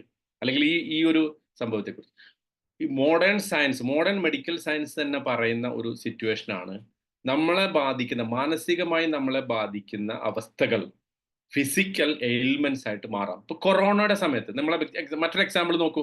കൊറോണയുടെ സമയത്ത് കുറെ പേര് മരിച്ചു അല്ലെ? അതില് ഇപ്പൊ സൗദി അറേബ്യയിലെ ഒരുപാട് മലയാളികൾ മരണപ്പെട്ടു. 250 മലയാളികൾ മരണപ്പെട്ടു. ആ മരണത്തെക്കുറിച്ച് പറയുന്നത് പലരും മരിച്ചത് കൊറോണ വന്നതുകൊണ്ടല്ല. നമുക്കൊക്കെ കൊറോണ വന്നിട്ടില്ലേ? നമ്മൾ പലർക്കും കൊറോണ വന്നിട്ടുണ്ട് ആ സമയത്ത് അല്ലെ? കോവിഡ് വന്നിട്ടില്ലേ? വന്നവരൊക്കെ ഒന്ന് കൈപൊക്കി. വന്നിട്ടുണ്ട്. എനിക്ക് 2 പ്രാവശ്യം വന്നു. വന്നവരൊക്കെ ഒന്ന് കൈപൊക്കി. 2 പക്ഷെ പ്രാവശ്യമാണ്. മരണപ്പെട്ട പലരും മരിച്ചത് എന്തുകൊണ്ടാണെന്നറിയോ? അള്ളാന്റെ ആയുസ് എത്തി, അള്ളാന്റെ അവധി എത്തി, ശരിയാണ്. പക്ഷെ മരണപ്പെട്ടതിന്റെ പ്രധാനപ്പെട്ട ഒരു കാരണം അവർ ഒറ്റപ്പെട്ടു പോയി എന്നുള്ളതാണ്. കാരണം കൊറോണയുടെ സമയത്ത് ആളുകളെ ഒറ്റപ്പെടുത്താൻ അല്ലെ, നമ്മളെ ക്വാറന്റൈൻ ചെയ്യാൻ വേണ്ടിയിട്ട് ഇവർ കാണിച്ചു കൂട്ടിയ കുറേ സംഗതി ഉണ്ടല്ലോ. അതിന് ആരെയും കുറ്റം പറഞ്ഞുകൂടാ. ഒരു പ്രവാസി ഓടിപ്പോയിട്ട് അയാളെ കയറിട്ട് പിടിച്ച് വണ്ടി കയറ്റുന്ന വീഡിയോ ഒക്കെ നമ്മൾ കണ്ടല്ലേ അല്ലെ? ഇത് ആ ഒരു മെന്റൽ സിറ്റുവേഷൻ നമ്മളെ ഫിസിക്കലി ബാധിക്കുന്നുള്ളതാണ്. ഒരു മറ്റേ US-ലെ നടത്തിയ ഒരു പഠനത്തെ കുറിച്ച് പറയുന്നുണ്ട്. ഈ പിന്നെ ഒരാളെ തൂക്കിക്കൊല്ലാൻ വിധിച്ചു, അല്ലെങ്കിൽ എക്സിക്യൂഷന് വിധിച്ചു. എന്നിട്ട് അയാളോട് പറഞ്ഞു, നിങ്ങളെ പാമ്പ് വിഷമുള്ള ഒരു പാമ്പ് കടിച്ചിട്ടാണ് നിങ്ങളെ കൊല്ലാൻ പോണത്. എന്നിട്ട് അയാളെ കണ്ണ് കെട്ടി ഇരുത്തിയിട്ട് അയാളുടെ കയ്യിൽ കൊണ്ടിട്ട് 2 സൂചി കൊണ്ട് 2 കുത്തു കുത്തി. 10 മിനിറ്റ് കഴിഞ്ഞപ്പോൾ ആൾ മരിച്ചു വീണു എന്നാ പറയുന്നത്. നടന്ന സംഭവമാണ്. നിങ്ങൾക്ക് പിന്നെ ഗൂഗിളൊക്കെ ചെയ്താൽ കിട്ടും ആ സംഭവത്തെക്കുറിച്ച്. ഒരു പരീക്ഷണം നടത്തിയതാണ് അവര്. അയാൾ എന്തായാലും കൊല്ലാൻ വിചാരിച്ചിട്ടുണ്ട്. എക്സിക്യൂഷന് ജഡ്ജി വിധിച്ചതാണ്. അയാളോട് ആദ്യം പറഞ്ഞു, നിങ്ങളെ ഒരു വിഷമുള്ള പാമ്പിനെ കൊണ്ട് കടിപ്പിച്ചിട്ടാണ് കൊല്ലുക. എന്നിട്ട് കണ്ണ് കെട്ടിയിട്ട് എന്താ ചെയ്തത്? ഒരു സൂചി എടുത്ത് 2 കുത്തു കുത്തുക ചെയ്ത. അയാള് 10 മിനിറ്റ് കൊണ്ട് മരിച്ചു. ഇതെല്ലാം ആധുനിക ശാസ്ത്രം പറയണം. അപ്പോ ഞാനിപ്പോ ഇതൊക്കെ പറയാൻ കാരണം എന്താ? യാക്കൂബ് നബി അലൈഹി ഇസ്ലാമയ്ക്ക് ബാധിച്ച അദ്ദേഹത്തിന്റെ എക്സ്ട്രീം സാഡ്നെസ് അദ്ദേഹത്തിന്റെ കാഴ്ച ശക്തി നഷ്ടപ്പെട്ടതിലേക്ക് നയിച്ചു. കാരണം ഇനി പറയാൻ പോകുന്ന ഒരു ആയത്തുണ്ട്. യൂസുഫ് അലൈഹി ഇസ്ലാം പറയുന്നുണ്ട്, എന്റെ ഈ ഷർട്ട് കൊണ്ടുപോയിട്ട് നിങ്ങൾ യാക്കൂബ് നബിയുടെ മുഖത്തിടൂ, അപ്പൊ അദ്ദേഹത്തിന് കാഴ്ച ശക്തി തിരിച്ചു കിട്ടും. അങ്ങനെ തന്നെയല്ലേ സംഭവിക്കുന്നത്? കഥ അറിയാലോ അല്ലെ?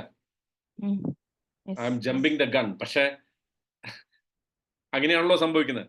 അപ്പൊ അതൊക്കെ പിന്നെ ഒരു സൂപ്പർ നാച്ചുറൽ അല്ലേ? ഖുർആൻ എന്ത് സൂപ്പർ നാച്ചുറൽ പറഞ്ഞാലും നമ്മൾ വിശ്വസിച്ചേ പറ്റൂ. നമ്മൾ വിശ്വസിക്കുന്നുണ്ടല്ലോ. മൂസാ നബി അലൈഹി സ്വലാം വടി കൊണ്ട് നൈൽ നദി ചെങ്കടലിനെ അടിച്ചപ്പോ ചെങ്കടല് പിളർന്നു എന്ന് വിശ്വസിക്കുന്നത് സൂപ്പർ നാച്ചുറൽ ആണ്. വടി നിലത്തിട്ട് പാമ്പായി, സൂപ്പർ നാച്ചുറൽ ആണ്. അതുപോലെ സൂപ്പർ നാച്ചുറൽ ആയിട്ട് വേണമെങ്കിൽ ഇതിനെ വ്യാഖ്യാനിക്കാം. പക്ഷെ ഇതിനെക്കുറിച്ച് പറയുമ്പോൾ, ഈ പർട്ടിക്കുലർ ഇൻസിഡന്റിനെ കുറിച്ച് പറയുമ്പോൾ, ഇതിന് നമുക്കുള്ള പാഠം അങ്ങനെ മനുഷ്യന്റെ നമ്മൾ കടന്നു പോകുന്ന ട്രോമാറ്റിക് എക്സ്പീരിയൻസ് നമ്മളെ ഫിസിക്കലി ബാധിക്കാം. ആ ഫിസിക്കലി ബാധിക്കുന്ന അവസ്ഥയെ ചികിത്സിച്ച് മാറ്റാനുള്ള ഏക വഴി എന്താ? ഒരുപാട് മരുന്ന് കൊടുക്കലല്ല, ഒരുപാട് കൗൺസിലിംഗ് കൊടുക്കലല്ല, ആ സിറ്റുവേഷന്റെ അവസ്ഥയെ മാറ്റുക എന്നുള്ളതാണ്. അയാൾ കടന്നു പോകുന്ന സർക്കംസ്റ്റാൻസസിനെ മാറ്റുക. അത് മാറിക്കഴിഞ്ഞാൽ അയാൾ തിരിച്ചു വരും. ഏതുപോലെ എനിക്ക് എൻ്റെ വോയിസ് തിരിച്ചു കിട്ടിയതുപോലെ. അത് ഇല്ലായിരുന്നെങ്കിൽ ഇപ്പോൾ നിങ്ങൾക്ക് ഇതുപോലെ ക്ലാസ് എടുക്കാൻ എനിക്ക് പറ്റില്ലായിരുന്നു. അപ്പോ അങ്ങനത്തെ ഒരു അവസ്ഥ നമുക്ക് ജീവിതത്തിൽ ഉണ്ടാകാം. അല്ലെങ്കിൽ മാനസികമായ അവസ്ഥകൾ നമ്മുടെ ശാരീരികമായ ഇതിനെ ബാധിക്കുന്ന നിങ്ങൾ പലർക്കും അനുഭവം ഉണ്ടാവും അല്ലെ? അവിടെ വേദന, ഇവിടെ വേദന എന്നൊക്കെ നമുക്ക് പറയും, നമുക്ക് തോന്നും. പലപ്പോഴും ആ വേദന എന്തല്ല, ഫിസിക്കൽ അല്ല, അത് ഇമോഷണൽ ആണ്. ഇത് തിരിച്ചറിയാൻ ഭാര്യയ്ക്കും ഭർത്താവിനും സാധിക്കുക എന്നുള്ളതും ഇന്നത്തെ കാലഘട്ടത്തിൽ വളരെ പ്രധാനമാണ്. വൈഫിന്റെ കാലുവേദനയിൽ ചിലപ്പോൾ ഒരു പക്ഷേ അവരെ അലട്ടുന്ന മാനസികമായ വേദനകൾ വേറെ ഉണ്ടാകാം. അപ്പൊ ആ വേദന നിങ്ങൾ മാറ്റിക്കൊടുത്താൽ കാലുവേദന സ്വാഭാവികമായി മാറിക്കോളും. തിരിച്ചു ഭർത്താവിനും ചില വേദനകൾ ഉണ്ടാവും. അതിന്റെ കാരണം നിങ്ങൾ കൊടുക്കുന്ന വീട്ടിലേക്ക് വരുമ്പോൾ ഭക്ഷണത്തിന് പകരം കൊടുക്കുന്ന ചില ട്രീറ്റ്മെന്റുകൾ ഉണ്ടല്ലോ, അതായിരിക്കാം. അത് മാറിക്കഴിഞ്ഞാൽ ഈ അവസ്ഥ മാറിപ്പോയേക്കാം. ഇത് ഞാൻ പറയുന്നത് ഒരു തമാശയായിട്ടാണെങ്കിൽ കൂടി അതിന്റെ അകത്ത് ഒളിഞ്ഞിരിക്കുന്ന ശാസ്ത്രീയ സത്യം, അല്ലെങ്കിൽ നമ്മൾ മനസ്സിലാക്കുന്ന ജീവിത സത്യം, അതുകൂടി നമ്മൾ ഇതിനോടൊപ്പം ചേർത്ത് വായിക്കണം. ഓക്കെ. ആളുകളുടെ എന്റെ ഒരു കുടുംബത്തിൽ ഇങ്ങനെ ഒരു അനുഭവം ഉണ്ട്. ഇപ്പൊ സാറ് പറഞ്ഞ പോലെ തന്നെ ഭർത്താവിന്റെ അടുത്ത് നിന്ന് മാനസികമായിട്ട് വല്ലാത്ത വേദന. അവരിപ്പോ കുറച്ച് തളർന്നിട്ടുള്ള കാലും എല്ലാം തളർന്നിട്ടുള്ള. അവരെന്നെ എന്നോട് പറഞ്ഞിട്ടുണ്ടായിരുന്നു, എനിക്ക് ഇവരിൽ നിന്നുള്ള ഈ ഒരു പെരുമാറ്റം കൊണ്ട് മാത്രമാണ് ഞാൻ ഈ ഒരു അവസ്ഥയിൽ എത്തിയത് എന്നുള്ളത്. കേട്ടോ. അത് അങ്ങനത്തെ അവസ്ഥകൾ ഉണ്ടാകാം. അപ്പോ അതിന് പരിഹാരം എന്താ? അതിന് പരിഹാരം കുറേ ഏറ്റവും നല്ല ഹോസ്പിറ്റലിൽ കൊണ്ടുപോയിട്ട് ചികിത്സിച്ച് പിന്നെ സ്കാൻ ചെയ്ത് സിടി സ്കാൻ, എംആർഐ ഇതൊന്നും അല്ല അതിന് പരിഹാരം. അതിന് പരിഹാരം ആ അവസ്ഥയിൽ നിന്ന് ഭർത്താവ് ആരാണോ ആ പെയിൻ ഉണ്ടാക്കുന്ന ആള്, അയാൾ അതിന്ന് മാറുക എന്നത് മാത്രമേ അതിന് പരിഹാരമുള്ളൂ. ആ പരിഹാരത്തിലൂടെ മാത്രമേ അതിനെ അപ്പൊ ഇവിടെ യാക്കൂബ് നബി അലൈഹി ഇസ്ലാമിക്ക് സംഭവിച്ച അതിനെക്കുറിച്ച് നമ്മള് ഈ ആധുനിക മെഡിക്കൽ സയൻസിൽ അതിനെക്കുറിച്ച് പറയാം കൺവൾഷൻ ഡിസോർഡേഴ്സ് എന്നാണ്. അതായത് അത് കൃത്യം ആ കൺവൾഷൻ ഡിസോർഡേഴ്സിനെ കുറിച്ച് നിങ്ങൾ സെർച്ച് ചെയ്ത് നോക്കൂ. മെഡിക്കൽ അതിൽ പറയുന്നുണ്ട് ബ്ലൈൻഡ്നെസ് വരാം. എക്സ്ട്രീം സോറോ കാരണം ബ്ലൈൻഡ്നെസ് വരാം. അന്ധത വരാം. പാരാലിസിസ് വരാം. പാരാലിസിസ് വരും എന്ന് പറഞ്ഞില്ലേ, തളർച്ച. ഇപ്പൊ നേരത്തെ പറഞ്ഞ വോക്കൽ കോഡ് പാൽസി, ഇങ്ങനത്തെയൊക്കെ വരുന്നത് അങ്ങനത്തെ ഒരു extreme situation, extreme stress, extreme sorrow, extreme sadness ഇതൊക്കെ വരുമ്പോഴാണ് വരുന്നത്. അപ്പൊ ആ സിംറ്റംസിനെ മാറ്റിക്കഴിഞ്ഞാൽ അത്തരം അവസ്ഥകളെ എന്ത് ചെയ്യാൻ പറ്റും, നമുക്ക് പരിഹരിക്കാൻ പറ്റും എന്നുള്ളതാണ്. ഇവിടെയാണ് യാക്കൂബ് നബി അലൈഹി ഇസ്ലാമിക്ക് കാഴ്ച തിരിച്ചു കിട്ടുന്നതും ഈ കാഴ്ച ശക്തി പോയതും ഒക്കെ ആയിട്ടുള്ള ആ ഒരു അവസ്ഥ നമ്മൾ. അപ്പൊ ഇവിടെ ഏറ്റവും പ്രധാനപ്പെട്ട ഒരു സംഗതി നമ്മൾ ചോദിക്കുന്നു, ഒരു ഭാഗത്ത് വളരെ സബുറുൻ ജമീലിനെ കുറിച്ച്, അള്ളാഹുവിനെ കുറിച്ച് പ്രതീക്ഷ വെച്ച് പുലർത്തുന്നു യാക്കൂബ് നബി അലൈഹി ഇസ്ലാം. പക്ഷെ മറുഭാഗത്ത് അദ്ദേഹം അതികഠിനമായ ദുഃഖം അനുഭവിക്കുന്നു. സ്വാഭാവികമായിട്ടും ഇതെങ്ങനെ നമ്മൾ വ്യാഖ്യാനിക്കും? അപ്പൊ നമ്മൾ വ്യാഖ്യാനിക്കേണ്ടത് എന്താ വെച്ചാൽ, ഈ സബുറുൻ ജമീൽ നമ്മളെ സഹായിക്കേണ്ടത് ഈ എക്സ്ട്രീം സോറോ ഇല്ലാതാക്കുക എന്നുള്ളതല്ല. ഇല്ലാതാവൂല ചിലപ്പോ. കാരണം 40 വർഷം യൂസുഫ് നബീനെ അള്ളാഹു എന്തിന് അപ്രത്യക്ഷനാക്കി? അദ്ദേഹത്തിന് ഇത് പിറ്റേ ദിവസം തന്നെ തിരിച്ചു കൊണ്ടുവന്നൂടെ? ഒരു സഹോദരങ്ങൾ വന്ന് ചെന്നായ പിടിച്ചു എന്ന് പറഞ്ഞപ്പോൾ ഇത്തിരി രണ്ടും ഒച്ചയിട്ടിരുന്നെങ്കിൽ വേണമെങ്കിൽ ആ സഹോദരങ്ങൾ പോയിട്ട് കിണറ്റിൽ നിന്ന് യൂസുഫിനെ എടുത്തു കൊണ്ടുവന്ന് തിരിച്ചു കൊടുക്കുമായിരുന്നില്ലേ? അങ്ങനെയൊന്നും ചോദിക്കുന്നതിൽ ഒരു അർത്ഥമില്ല. അത് ജീവിതത്തിൽ അങ്ങനത്തെ ചില പരീക്ഷണങ്ങൾ അള്ളാഹ് വരുത്തിക്കും നമുക്ക്. എന്തിനാണ് അള്ളാഹ് എന്നെ ഇങ്ങനെ പരീക്ഷിക്കുന്നത് എന്ന് നമ്മൾ ചോദിച്ചിട്ട് കാര്യമില്ല. അവിടെയാണ് ഈ സബുറുൻ ജമീൽ നമ്മളെ സഹായിക്കേണ്ടത്. എന്തിനാണ് സഹായിക്കേണ്ടത്? ദുഃഖം ഇല്ലാതാക്കാനല്ല, കരച്ചിൽ മാറ്റാനല്ല, മറിച്ച് ഈ ദുഃഖത്തിന്റെ അവസ്ഥയെ നാവിഗേറ്റ് ചെയ്യാൻ, അതിനെ മറികടക്കാൻ, ആ അവസ്ഥയിലും പിടിച്ചു നിൽക്കാനുള്ള ഒരു ശക്തി നമുക്ക് തരും. എന്ത്? സബുറുൻ ജമീൽ. അവിടെയാണ് ക്ഷമ മനോഹരമാകുന്നത്. അത് ദുഃഖത്തിലും നമ്മൾ അനുഭവിക്കുന്ന സങ്കടാവസ്ഥയിലും പതിതാവസ്ഥയിലും വേപതുവിന്റെ അവസ്ഥയിലും വ്യഥയുടെ അവസ്ഥയിലും കഠിനമായ ദുഃഖവും നഷ്ടവും ദേഷ്യവും ഒക്കെ വരുമ്പോഴും നമ്മൾ എന്ത് ചെയ്യണം? അതിനെ മറികടക്കാനുള്ള, അതിനെ തരണം ചെയ്യാനുള്ള ഒരു ശക്തി നമുക്ക് ലഭിക്കുന്നത് നമ്മുടെ ഈമാനിൽ നിന്നാണ്. അതിനെയാണ് സബുറുൻ ജമീൽ എന്ന് പറയാം. അല്ലാതെ ഈ സബുറുൻ ജമീൽ ഉള്ളത് കൊണ്ട് പെട്ടെന്ന് തന്നെ യാക്കൂബ് നബി അലൈഹി സ്വലാം സബുറുൻ ജമീൽ പറഞ്ഞിട്ട് സുന്ദരമായി പോയി കിടന്നുറങ്ങി എന്ന് ആരെങ്കിലും വിചാരിക്കുന്നുണ്ടെങ്കിൽ അത് തെറ്റാണ്. മറിച്ച് അദ്ദേഹം ഉറങ്ങിയിട്ടില്ല, അദ്ദേഹത്തിന് ഉറക്കം വന്നിട്ടില്ല, അദ്ദേഹത്തിന്റെ കാഴ്ചശക്തി നഷ്ടപ്പെട്ടു. പക്ഷേ സ്റ്റിൽ ഇതിന്റെ വേറൊരു വശം നമ്മൾ കാണാറില്ല. ഇപ്പൊ ഒരാൾ മരിച്ചു, ഒരു ഫോർ എക്സാമ്പിൾ ഒരു കുട്ടി മരിച്ച ഒരു ഉമ്മയോട് പോയിട്ട് നിങ്ങൾ സങ്കടപ്പെടണ എന്തിനാ, നിങ്ങൾക്ക് സബറില്ലേ എന്ന് ചോദിച്ചിട്ട് കാര്യമില്ല. ആ ഉമ്മയ്ക്ക് സങ്കടം ഉണ്ടാവും. സങ്കടം ഉണ്ടാവുമെന്ന് മാത്രമല്ല, നമ്മൾ കണ്ടല്ലോ 16 വർഷം, 17 വർഷം, 30 വർഷമൊക്കെ മകനെ കാത്തിരിക്കുന്ന ഉമ്മയുടെ കഥകൾ നമ്മൾ വായിക്കുന്നില്ലേ? 30 വർഷം മുമ്പ് കാണാതെ പോയ മകനെ ഇപ്പോഴും എല്ലാ ദിവസവും രാത്രി ചോറ് വെച്ചിട്ട് കാത്തിരിക്കുന്ന ഉമ്മയെ കുറിച്ച് നമ്മൾ കേട്ടിട്ടില്ലേ? വായിച്ചിട്ടില്ലേ? എന്തുകൊണ്ടാ? ഉമ്മക്കത് മറക്കാൻ പറ്റില്ല. ഉമ്മയ്ക്കത് മറക്കാൻ പറ്റില്ല. അവർക്ക് സബറുണ്ട്, അതുകൊണ്ട് അവർ പിടിച്ചു നിൽക്കുന്നു. അവർക്ക് വിശ്വാസമുണ്ട്, ഈമാനുണ്ട്, പിടിച്ചു നിൽക്കുന്നു. പക്ഷേ ദുഃഖം പോകൂല, ദുഃഖം അകന്നു പോകൂല. ഈ ഒരു ബാലൻസ്, ആ ദുഃഖത്തിലും അള്ളാഹുവിനെ കുറിച്ച് പ്രതീക്ഷ വെച്ച് പുലർത്താൻ സാധിക്കുക, അള്ളാഹുവിനുള്ള വിശ്വാസം വെച്ച് പുലർത്താൻ സാധിക്കുക. അതാണ് നമ്മൾ എന്ത് ചെയ്യുക? ആ ദുഃഖത്തെ തരണം ചെയ്യാൻ നമ്മളെ സഹായിക്കുക, ജീവിതത്തെ മുന്നോട്ട് കൊണ്ടുപോകാൻ നമ്മളെ സഹായിക്കുക. ഒരു ഉമ്മ മകൻ മരിച്ചിട്ട് പിന്നെ അന്ന് മുതൽ ബിരിയാണി കഴിച്ചിട്ടില്ല എന്നാ പറഞ്ഞ. ഈ അടുത്ത് നമ്മൾ കേട്ട ഒരു കഥയാണത്. എന്തുകൊണ്ടാ? മോന് ബിരിയാണി ആയിരുന്നു ഏറ്റവും ഇഷ്ടം. മോന് ചിക്കൻ ബിരിയാണി നല്ല ഇഷ്ടമാണ്. മോൻ മരിച്ചു എന്ന് അറിഞ്ഞ ആ ദിവസം മുതൽ ആ ഉമ്മ പിന്നെ ജീവിതത്തിൽ ഇന്ന് വരെ ബിരിയാണി കഴിച്ചിട്ടില്ല. എന്ന് പറഞ്ഞാൽ സങ്കടം മനുഷ്യരെ കൊണ്ട് ചെയ്യിക്കുന്ന ചില സംഗതികളാണ് അതൊക്കെ. അവർക്കത് മറികടക്കാൻ അല്ലെങ്കിൽ അത് മറന്നു പോകൂല അവര്. പക്ഷെ മറികടക്കാനുള്ള ഒരു ശക്തി അവർക്ക് എന്തിൽ നിന്ന് കിട്ടും? അള്ളാഹുലുള്ള വിശ്വാസം കൊണ്ട് കിട്ടും. അതായത് അള്ളാഹു നമ്മളെ മാലാഖമാരെ പോലെ ആകണമെന്ന് നമ്മൾ ആഗ്രഹിക്കുന്നുണ്ട്. നമ്മൾ മനുഷ്യരാണ്. ആ മനുഷ്യർക്കുള്ള എല്ലാ ഇമോഷൻസും നമുക്കുണ്ടാകും.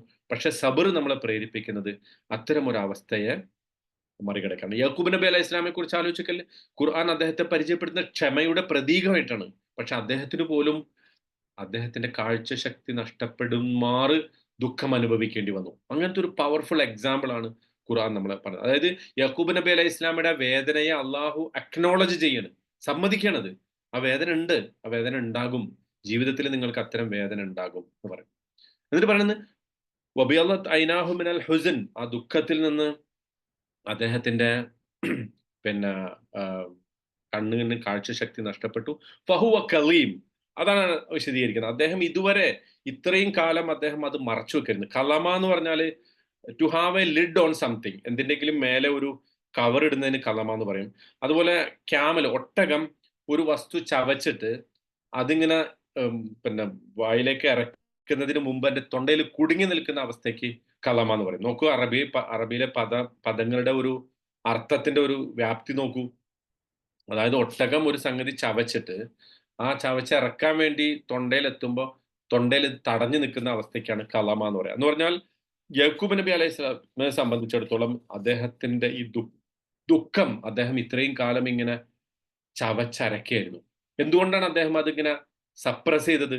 തൻ്റെ മക്കൾ ഇത് കാണരുത്, മക്കളെ കുറിച്ച് അല്ലെങ്കിൽ മക്കൾ ഈ ദുഃഖത്തെക്കുറിച്ച് മനസ്സിലാക്കിയിട്ട് അവർ ഇനിയും എന്നെ വെറുക്കരുത്, മറ്റു മക്കൾക്ക് തമ്മിലുള്ള ഒരു പ്രശ്നം ഉണ്ടാവരുത്. അപ്പൊ ഇങ്ങനെയൊക്കെ ഒരുപാട്, മാത്രമല്ല ഞാൻ അള്ളാഹുവിന്റെ ഒരു പ്രവാചകനാണ്, ആ പ്രവാചകൻ എന്നുള്ള നിലക്ക് പരമാവധി ഇതിനൊക്കെ മറികടക്കുക, ഇതിനൊക്കെ നാവിഗേറ്റ് ചെയ്യുക എന്നുള്ളതാണ് എനിക്ക് ചെയ്യേണ്ടത്. എന്ന് പറഞ്ഞാൽ ഒറ്റ ദിവസം കൊണ്ടല്ല യാക്കൂബ് നബി അലൈഹി ഇസ്ലാമിയുടെ കാഴ്ചശക്തി നഷ്ടപ്പെട്ടത്, മറിച്ച് ഇതുവരെ അത് ആ ദുഃഖം അദ്ദേഹം വിഴുങ്ങുകയായിരുന്നു, കടിച്ചമർത്തുകയായിരുന്നു. പക്ഷെ ഇപ്പോ ഉണ്ടായ സംഭവ വികാസങ്ങൾ അദ്ദേഹത്തിന്റെ എല്ലാ അവസ്ഥകളെയും മാറ്റിമറിച്ചു എന്നാണ് നമ്മൾ മനസ്സിലാക്കേണ്ടത്. അപ്പോൾ he has been സോളോയിങ് it for years, he has been suppressing his feelings, but now it came out in full vision എന്നുള്ളതാണ്.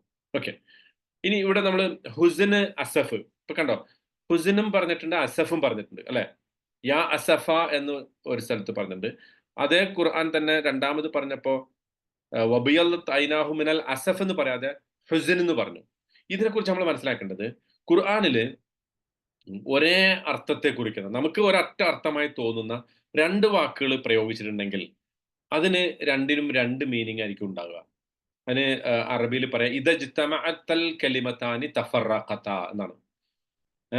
രണ്ട് പദങ്ങൾ, ഒരേ അർത്ഥമുള്ള രണ്ട് പദങ്ങൾ ഒരു വാചകത്തിൽ വന്നാൽ അതിന്റെ മീനിങ്ങിൽ വ്യത്യാസം ഉണ്ടാവും. അപ്പോൾ എന്താണ് ഹുസ്ന്, എന്താണ് അസഫ്, അത് നമുക്ക് ചെറുതായിട്ട് മനസ്സിലാക്കാം. ഞാൻ ഒരുപാട് കുറെ എഴുതി വെച്ചിട്ടുണ്ട്, പക്ഷെ ഞാൻ അതിനകത്തേക്കൊന്നും ഇപ്പൊ പോകുന്നില്ല, കാരണം അത് നിങ്ങളെ സംബന്ധിച്ച് വലിയ ഒരു ഗുണം ചെയ്യില്ല എന്നുള്ളത് കൊണ്ട്.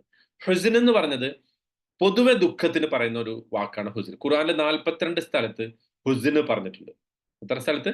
42, 42 ടൈംസ് ഹുസ്ൻ എന്നുള്ള പദം.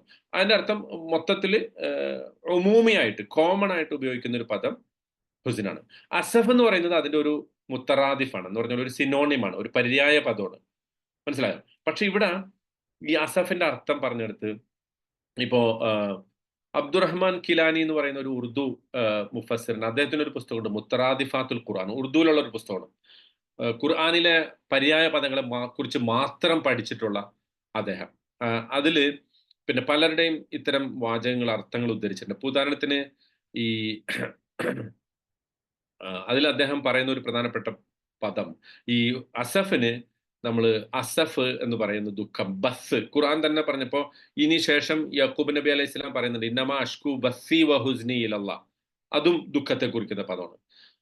അതുപോലെ തന്നെ പിന്നെ എന്താണ് പിന്നെ അതായത് ശരിക്ക് ഈ പിന്നെ അസഫ് എന്ന് പറയുമ്പോൾ അതൊരു അൽ മുബാലഗ ഫിൽ ഹുസ്ൻ എന്നുള്ളതാണ്. അതായത് ദുഃഖത്തിന്റെ തന്നെ എക്സ്ട്രീം അവസ്ഥയ്ക്കാണ് എന്ത് പറയാ, അസഫ് എന്ന് പറയാം. ഹസൻ എന്ന് പറഞ്ഞാൽ കോമൺ ആയിട്ട് നമ്മൾ ദുഃഖത്തിന് പറയുന്നു.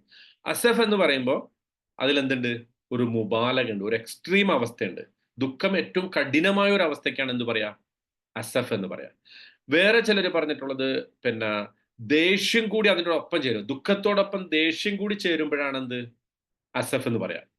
അസഫ് എന്നുള്ളത് ഖുർആനിൽ 5 സ്ഥലത്ത് പ്രയോഗിച്ചിട്ടുണ്ട്. ഇപ്പോ ഉദാഹരണത്തിന് മൂസാ നബി അലൈഹി സ്വലാം അള്ളാഹുവിന്റെ അടുത്ത് കിതാബുമായിട്ട് വന്നപ്പോ ഈ എന്താണ് മറ്റേ സാമിരിയുടെ ഒപ്പം കൂടിയിട്ട് ആളുകൾ എന്ത് ചെയ്തു, പശുക്കുട്ടീനെ ആരാധിച്ചല്ലോ. അവിടെ മൂസ നബിയുടെ അവസ്ഥ പറയാൻ വേണ്ടി അള്ളാഹ് പറയുന്നുണ്ട്. ഫലമ്മ റജ മൂസ ഗളിബാന അസിഫ എന്നുണ്ട്. ദുഃഖം, കോപത്താൽ വിറച്ചിട്ട് അദ്ദേഹത്തിന് സങ്കടമുണ്ട്. എന്തിലാ സങ്കടം? ഈ ആളുകൾ ഞാൻ ഇത്രയും അള്ളാഹിനെ കുറിച്ച് പറഞ്ഞിട്ട് അള്ളാഹിനെ വിട്ടിട്ട് ഒരു പശുക്കുട്ടീനെ ആരാധിച്ചല്ലോ. പക്ഷെ അതേസമയം ദേഷ്യമുണ്ട്. മനസ്സിലായോ? അപ്പൊ അതാണ് അസഫ എന്നുള്ളത്. പിന്നെ നബി സല്ലല്ലാഹു അലൈഹി വസല്ലമയെ കുറിച്ച് അള്ളാഹ് പറഞ്ഞിട്ടുണ്ട്, ഫലഅല്ലക ബാഖിഉൻ നഫ്സക അലാ ആസാരിഹിം ഇല്ലം യുഅ്മിനൂ ബിഹാദൽ ഹദീസി അസഫ.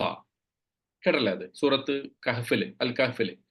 താങ്കൾ സ്വന്തം തന്നെ ജീവൻ എടുത്തു കളയോ എന്ന് അങ്ങനെ എടുത്തു പോയേക്കാം. ജീവൻ തന്നെ താങ്കൾ നശിപ്പിച്ച് കളഞ്ഞേക്കാം. എന്തില്? അവർ ഈ കാര്യത്തില്, ഈ ഖുർആന്റെ കാര്യത്തിൽ വിശ്വസിക്കാത്തതിലുള്ള ദുഃഖം കൊണ്ട്, കഠിനമായ ദുഃഖം കൊണ്ട് താങ്കൾക്ക് അങ്ങനെ സംഭവിച്ചേക്കാം എന്ന് അള്ളാഹു സുബ്ഹാനഹു വ തആല അസഫിനെ കുറിച്ച് പറയുന്നുണ്ട്. അതുപോലെ അള്ളാഹ് തന്നെ ദേഷ്യപ്പെട്ട ഒരു അവസ്ഥയെ കുറിച്ച് പറയുന്നുണ്ട്. ഫലമ്മ ആസഫൂന ഇൻതഖംനാ മിൻഹും ഫഅഗ്റഖ്നാഹും അജ്മഈൻ. സൂറത്തു സുഖ്റുഫിലെ 55-ാമത്തെ ആയത്തിൽ അള്ളാഹ് അത് പറയുന്നുണ്ട്. ഫിർഔനും കൂട്ടരും നമ്മളെ ദേഷ്യം പിടിപ്പിച്ചപ്പോ, ആസഫൂന നമ്മളെ ദേഷ്യം പിടിപ്പിച്ചപ്പോ നമ്മൾ ഇൻതഖംനാ മിൻഹും അവർക്കെതിരെ പ്രതികാരം എടുത്തു. ഫഅഗ്റഖ്നാഹും അജ്മഈൻ, അവരെ മുഴുവൻ നമ്മൾ വധിച്ചു കളഞ്ഞു. അവിടെ ചില പറഞ്ഞിട്ടുണ്ട് അസഫൂന എന്നുള്ളത് ദുഃഖിച്ചു എന്ന അർത്ഥത്തിലാണെങ്കിൽ അതിന്റെ അർത്ഥം അള്ളാഹു പറയാണ്, എന്റെ നല്ല അടിമകളായ, എന്റെ സുഹൃത്തുക്കളായ, വലിയകളായ വിശ്വാസികളെ അവർ ദുഃഖിപ്പിച്ചപ്പോൾ എന്നാണ്. കാരണം അള്ളാഹുവിന് ദുഃഖം വരൂലല്ലോ. അപ്പോ ആസഫൂന എന്നുള്ളത് അങ്ങനെ വ്യാഖ്യാനിച്ചിട്ടുണ്ട് ഫിറൗനെ കുറിച്ച് പറഞ്ഞപ്പോ. വെൻ ദേ ആങ്കർഡ് അള്ളാഹ്. പിന്നെ അബൂബക്കർ സിദ്ദീഖ് റളിയല്ലാഹു അൻഹുവിനെ കുറിച്ച് ആയിഷ റളിയല്ലാഹു അൻഹു പറഞ്ഞൊരു വാക്കുണ്ട്, ഇന്ന അബൂബക്കർ റജുലുൻ അസീഫ്. അബൂബക്കർ റളിയല്ലാഹു അൻഹു റജുലുൻ അസീഫ്, ഒരു വല്ലാത്ത ദുഃഖം ബാധിച്ച ഒരു മനുഷ്യനായിരുന്നു. എപ്പോ? പ്രവാചകൻ സല്ലല്ലാഹു അലൈഹി വസല്ലം മരണത്തിന് ശേഷം, ആ മരണത്തിലുള്ള, പ്രവാചകൻ വിട്ടുപോയതിലുള്ള സങ്കടം കൊണ്ട് അദ്ദേഹത്തെ കുറിച്ച് ആയിഷ പറഞ്ഞത് അസീഫ് ആണെന്നാണ്. അപ്പൊ അവിടെ ദുഃഖത്തിന് ദേഷ്യം നടത്തുള്ളൂ. കാരണം അബൂബക്കർ സിദ്ദീഖ് റളിയല്ലാഹു അൻഹു ദേഷ്യമില്ലാത്ത ഒരു മനുഷ്യനായിരുന്നു. പക്ഷെ ദുഃഖത്തെ കുറിച്ചാണ് ആ പറഞ്ഞത്. ഇമാം അൽ വാഹിദി അതിനെ കുറിച്ച് പറഞ്ഞത്, ഇത് ഒരു ആങ്കറും സോറോയും, അതായത് ദേഷ്യവും സങ്കടവും കൂടി ചേർത്ത് വന്ന ഒരു പരസ്പരം അടുത്തു വരുന്ന ഇന്റർ കണക്റ്റഡ് ആയിട്ടുള്ള ഒരു വാക്കാണ് ഈ ആസഫ് എന്ന് പറയുന്നുള്ളതാണ്. അപ്പൊ അങ്ങനെ പല മീനിങ് ഇതിനുണ്ട്. അപ്പോൾ ഏറ്റവും കഠിനമായ ദുഃഖം, അതോടൊപ്പം ദേഷ്യം, ഇതൊക്കെ കൂടി ചേരുന്നുള്ള ഒരു വാക്കാണ് എന്ത്. അപ്പൊ ചില ആളുകൾ പറഞ്ഞിട്ടുണ്ട് എല്ലായ്പ്പോഴും അത് ദേഷ്യമായിട്ട് വരില്ല. അതായത് നമ്മുടെ മുകളിലുള്ള ആളുകൾ നമ്മളോട് അതിക്രമം ചെയ്യുമ്പോൾ നമുക്ക് എന്താ വരിക? സങ്കടം വരും. നമ്മുടെ താഴെയുള്ള ആളുകൾ നമ്മളോട് അതിക്രമം ചെയ്യുമ്പോഴോ നമുക്ക് ദേഷ്യം വരും. അങ്ങനല്ലേ? കാരണം താഴെയുള്ള ആളുകൾ നമുക്ക് കൺട്രോൾ ചെയ്യാം, മേലുള്ള ആളെ നമുക്കൊന്നും ചെയ്യാൻ പറ്റില്ല. ഗവൺമെന്റ് ഒരു നടപടി എടുത്താലും നമുക്ക് എന്താ പറയുക? സങ്കടമാണോ ദേഷ്യമോ വരിക? സങ്കടമാണ് വരിക. കാരണം ദേഷ്യം വന്നിട്ടൊന്നും കാര്യമില്ല. ഗവൺമെന്റിനോട് ദേഷ്യം വന്നിട്ട് എന്താ കാര്യം? ഒന്നും ചെയ്യാൻ പറ്റില്ല. പക്ഷെ നമ്മുടെ താഴെയുള്ള ഒരാൾ, നമ്മുടെ സ്വാധീനത്തിലുള്ള ഒരാൾ നമ്മളോട് ഒരു അതിക്രമം ചെയ്താൽ നമുക്ക് എന്ത് വരും? ദേഷ്യം വരും. അപ്പൊ ഈ പറഞ്ഞ രണ്ട് വാക്കുകൾ കൂടി കൂടിയതാണ് അസഫ് എന്നാണ്. അത് പറയാൻ വേണ്ടിയിട്ടാണ് ഞാൻ പറഞ്ഞത്. അപ്പോൾ ഖുർആനിൽ നമ്മൾ മൊത്തത്തിൽ ശ്രദ്ധിക്കേണ്ടത്, ഒരേ മീനിങ്ങിലുള്ള രണ്ട് പദം പ്രയോഗിച്ചാൽ അതിന് രണ്ടിന്റെയും വ്യത്യസ്തങ്ങളായിട്ടുള്ള അർത്ഥം ഉണ്ടാകും എന്നുള്ളതാണ്. അപ്പോൾ ഇവിടെ ഇനി ആയത്ത് കൺക്ലൂഡ് ചെയ്തിട്ട് ഞാൻ പറയുന്നത്, 4 കാര്യങ്ങൾ യാക്കൂബ് നബി അലൈഹി ഇസ്ലാമയുടെ ദുഃഖത്തെക്കുറിച്ച് പറയാൻ വേണ്ടിയിട്ട് അള്ളാഹു ഈ ആയത്തിൽ പറയുന്നുണ്ട്. ഒന്ന്, തവല്ല അൻഹും, അല്ലെ, അവരിൽ നിന്ന് അദ്ദേഹം മാറി നടന്നു. കാരണം ഇനി അവരായിട്ട് ഡീൽ ചെയ്തിട്ട് കാര്യമില്ല, എന്റെ ദുഃഖത്തെ എനിക്ക് തന്നെ ഡീൽ ചെയ്യണം എന്ന അർത്ഥത്തിൽ അദ്ദേഹം പിന്തിരിഞ്ഞു. 2, അദ്ദേഹം കരഞ്ഞു വിളിക്കുകയാണ്, അല്ലെ, ക്രൈങ് ഔട്ട്, ഖാല യാ അസഫ, എന്റെ ദുഃഖമേ എന്ന് പറയും. 3, അദ്ദേഹത്തിന്റെ കണ്ണ് കാഴ്ചശക്തി നഷ്ടപ്പെടുമാർ അദ്ദേഹം ദുഃഖിച്ചു. 4, അദ്ദേഹം കാലിമായിരുന്നു, അല്ലെ, വഹുവ കലീം, ഒരുപാട് വർഷങ്ങളായിട്ട് അദ്ദേഹം ഈ ദുഃഖം അടിച്ചമർത്തിയത്. ഈ 4 കാര്യങ്ങളും അദ്ദേഹത്തിന്റെ ദുഃഖത്തെക്കുറിച്ച് മാത്രം പറയാൻ വേണ്ടിയിട്ടാണ് അള്ളാഹു പ്രയോഗിച്ചത്. എന്തൊക്കെയാണ്? 1, ടേണിങ് അവേ, അല്ലെ, മറ്റുള്ളവരിൽ നിന്ന് പിന്തിരിഞ്ഞു. 2, അദ്ദേഹം ദുഃഖത്താൽ കരഞ്ഞു വിളിച്ചു പറയുന്നു. 3, അദ്ദേഹത്തിന്റെ കണ്ണിന്റെ കാഴ്ചശക്തി നഷ്ടപ്പെടുന്നു. 4, കഴിഞ്ഞ കുറെ വർഷങ്ങളായിട്ട് അദ്ദേഹം ഈ ദുഃഖത്തെ കടിച്ചമർത്തുകയാണ്. അപ്പം ഈ ഒരു മുഴുവൻ ആയത്തും ഞാൻ നേരത്തെ സൂചിപ്പിച്ചതുപോലെ യാക്കൂബ് നബി അലൈഹി ഇസ്ലാമിയുടെ സാഡ്നെസ്സിനെ കുറിച്ച് പറയാണ്. പക്ഷെ ആ സാഡ്നെസ്സിനെ കുറിച്ച് പറയുമ്പോൾ നമ്മളോടല്ല പറയുന്നത് എന്താ? നിങ്ങൾക്കും ജീവിതത്തിൽ ദുഃഖങ്ങൾ വരാം, സ്ട്രെസ് വരാം, മാനസിക സംഘർഷങ്ങൾ വരാം. ആ ദുഃഖവും സ്ട്രെസ്സും ഒക്കെ ചിലപ്പോൾ ഒരു പക്ഷെ നിങ്ങളുടെ ജീവിതത്തിൽ നിങ്ങളുടെ ശാരീരികമായ അവസ്ഥകളെ ബാധിച്ചേക്കാം. കാഴ്ചശക്തി നഷ്ടപ്പെടുക, തളർച്ച ബാധിക്കുക, വേദനകൾ ഉണ്ടാവുക, ഇതൊക്കെ ഉണ്ടാവാം. പക്ഷേ ഇതിനെ ബാലൻസ് ചെയ്യാൻ സാധിക്കണം. നിങ്ങൾക്ക് നിങ്ങളുടെ അള്ളാഹു നൽകിയിട്ടുള്ള ക്ഷമയുടെ അവസ്ഥ കൊണ്ട്, സബറുൻ ജമീൽ കൊണ്ട് ഈ അവസ്ഥകളെ മറികടക്കാൻ നിങ്ങൾക്ക് സാധിക്കണം. ദുഃഖം ഒഴിഞ്ഞു പോയിക്കൊള്ളണമെന്നില്ല, ദുഃഖത്തിന്റെ അവസ്ഥ മാറിക്കൊള്ളണമെന്നില്ല. പക്ഷേ ആ അവസ്ഥയെ തരണം ചെയ്യാൻ, ഓവർകം ചെയ്യാനുള്ള ഒരു ബാലൻസ് നിങ്ങൾക്ക് ലഭിക്കണമെങ്കിൽ ഇതിനെ രണ്ടും രണ്ടായിട്ട് മനസ്സിലാക്കണം. ദുഃഖം ഉണ്ടാകും, ഉറപ്പായിട്ടും ചിലപ്പോൾ അതിനെ മാറിപ്പോയിക്കൊള്ളണമെന്നില്ല. പക്ഷേ അതിനെ മറികടക്കാൻ സബറുൻ ജമീൽ നിങ്ങൾക്ക് ഗുണം ചെയ്യണം. പ്രത്യാശ, അള്ളാഹുവിലുള്ള പ്രതീക്ഷ ഗുണം ചെയ്യണം എന്ന ഏറ്റവും മഹത്തായ പാഠമാണ് അള്ളാഹു സുബ്ഹാനഹു തആല ഇതിലൂടെ നമ്മളെ പഠിപ്പിക്കുന്നത്. ഇനി എന്തെങ്കിലും സംശയങ്ങൾ ഉണ്ടെങ്കിൽ ഒരു 5 മിനിറ്റ് അതിനുള്ളൊരു അവസരം കൂടെ തന്നിട്ട് നമുക്ക് അവസാനിപ്പിക്കാം. അസ്സലാമു അലൈക്കും ഉസ്താദ്. ഒരു സംശയം ചോദിച്ചോട്ടെ ഉസ്താദ്, ഭദ്രമാണോന്ന് അറിയില്ല. പിന്നെ ഉസ്താദ് പറഞ്ഞല്ലോ മറ്റേ കമീസ് കൊണ്ടുവന്ന് യാക്കൂബ് നബിയുടെ മുഖത്തിടുമ്പോ കണ്ണിന് കാഴ്ച കിട്ടുമെന്ന് പറഞ്ഞില്ലേ, സൂപ്പർ നാച്ചുറൽ പവർ ആണെന്ന് പറഞ്ഞില്ലേ? സൂപ്പർ നാച്ചുറൽ പവർ ആണെന്ന്. പക്ഷെ പ്രവാചകന്മാർക്ക് അള്ളാഹു അനുവദിച്ചു കൊടുക്കണല്ലേ. ഇപ്പൊ ഈസാ നബി ആ അത്ഭുതങ്ങളൊക്കെ കാണിക്കണം ബീദിനില്ല എന്നാണല്ലോ പറയണത്.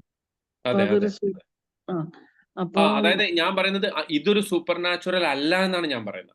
അതായത് ഇവിടെ ഒരു സൂപ്പർ നാച്ചുറൽ ഒന്നല്ല സംഭവിച്ചുള്ളത്, മറിച്ച് ഇത് നമുക്ക് വേണമെങ്കിൽ ഇന്നത്തെ കാലഘട്ടത്തിൽ തന്നെ സംഭവിക്കുന്ന ഒരു സംഭവമായിട്ട് നമുക്ക് മനസ്സിലാക്കാമെന്നാണ് ഞാൻ പറഞ്ഞത്. അതായത് ഒരു എക്സ്ട്രീം ദുഃഖത്തിന്റെ അവസ്ഥയിൽ, അതികഠിനമായ ദുഃഖത്തിന്റെ അവസ്ഥയിൽ അദ്ദേഹത്തിന് കാഴ്ചശക്തി നഷ്ടപ്പെട്ടു.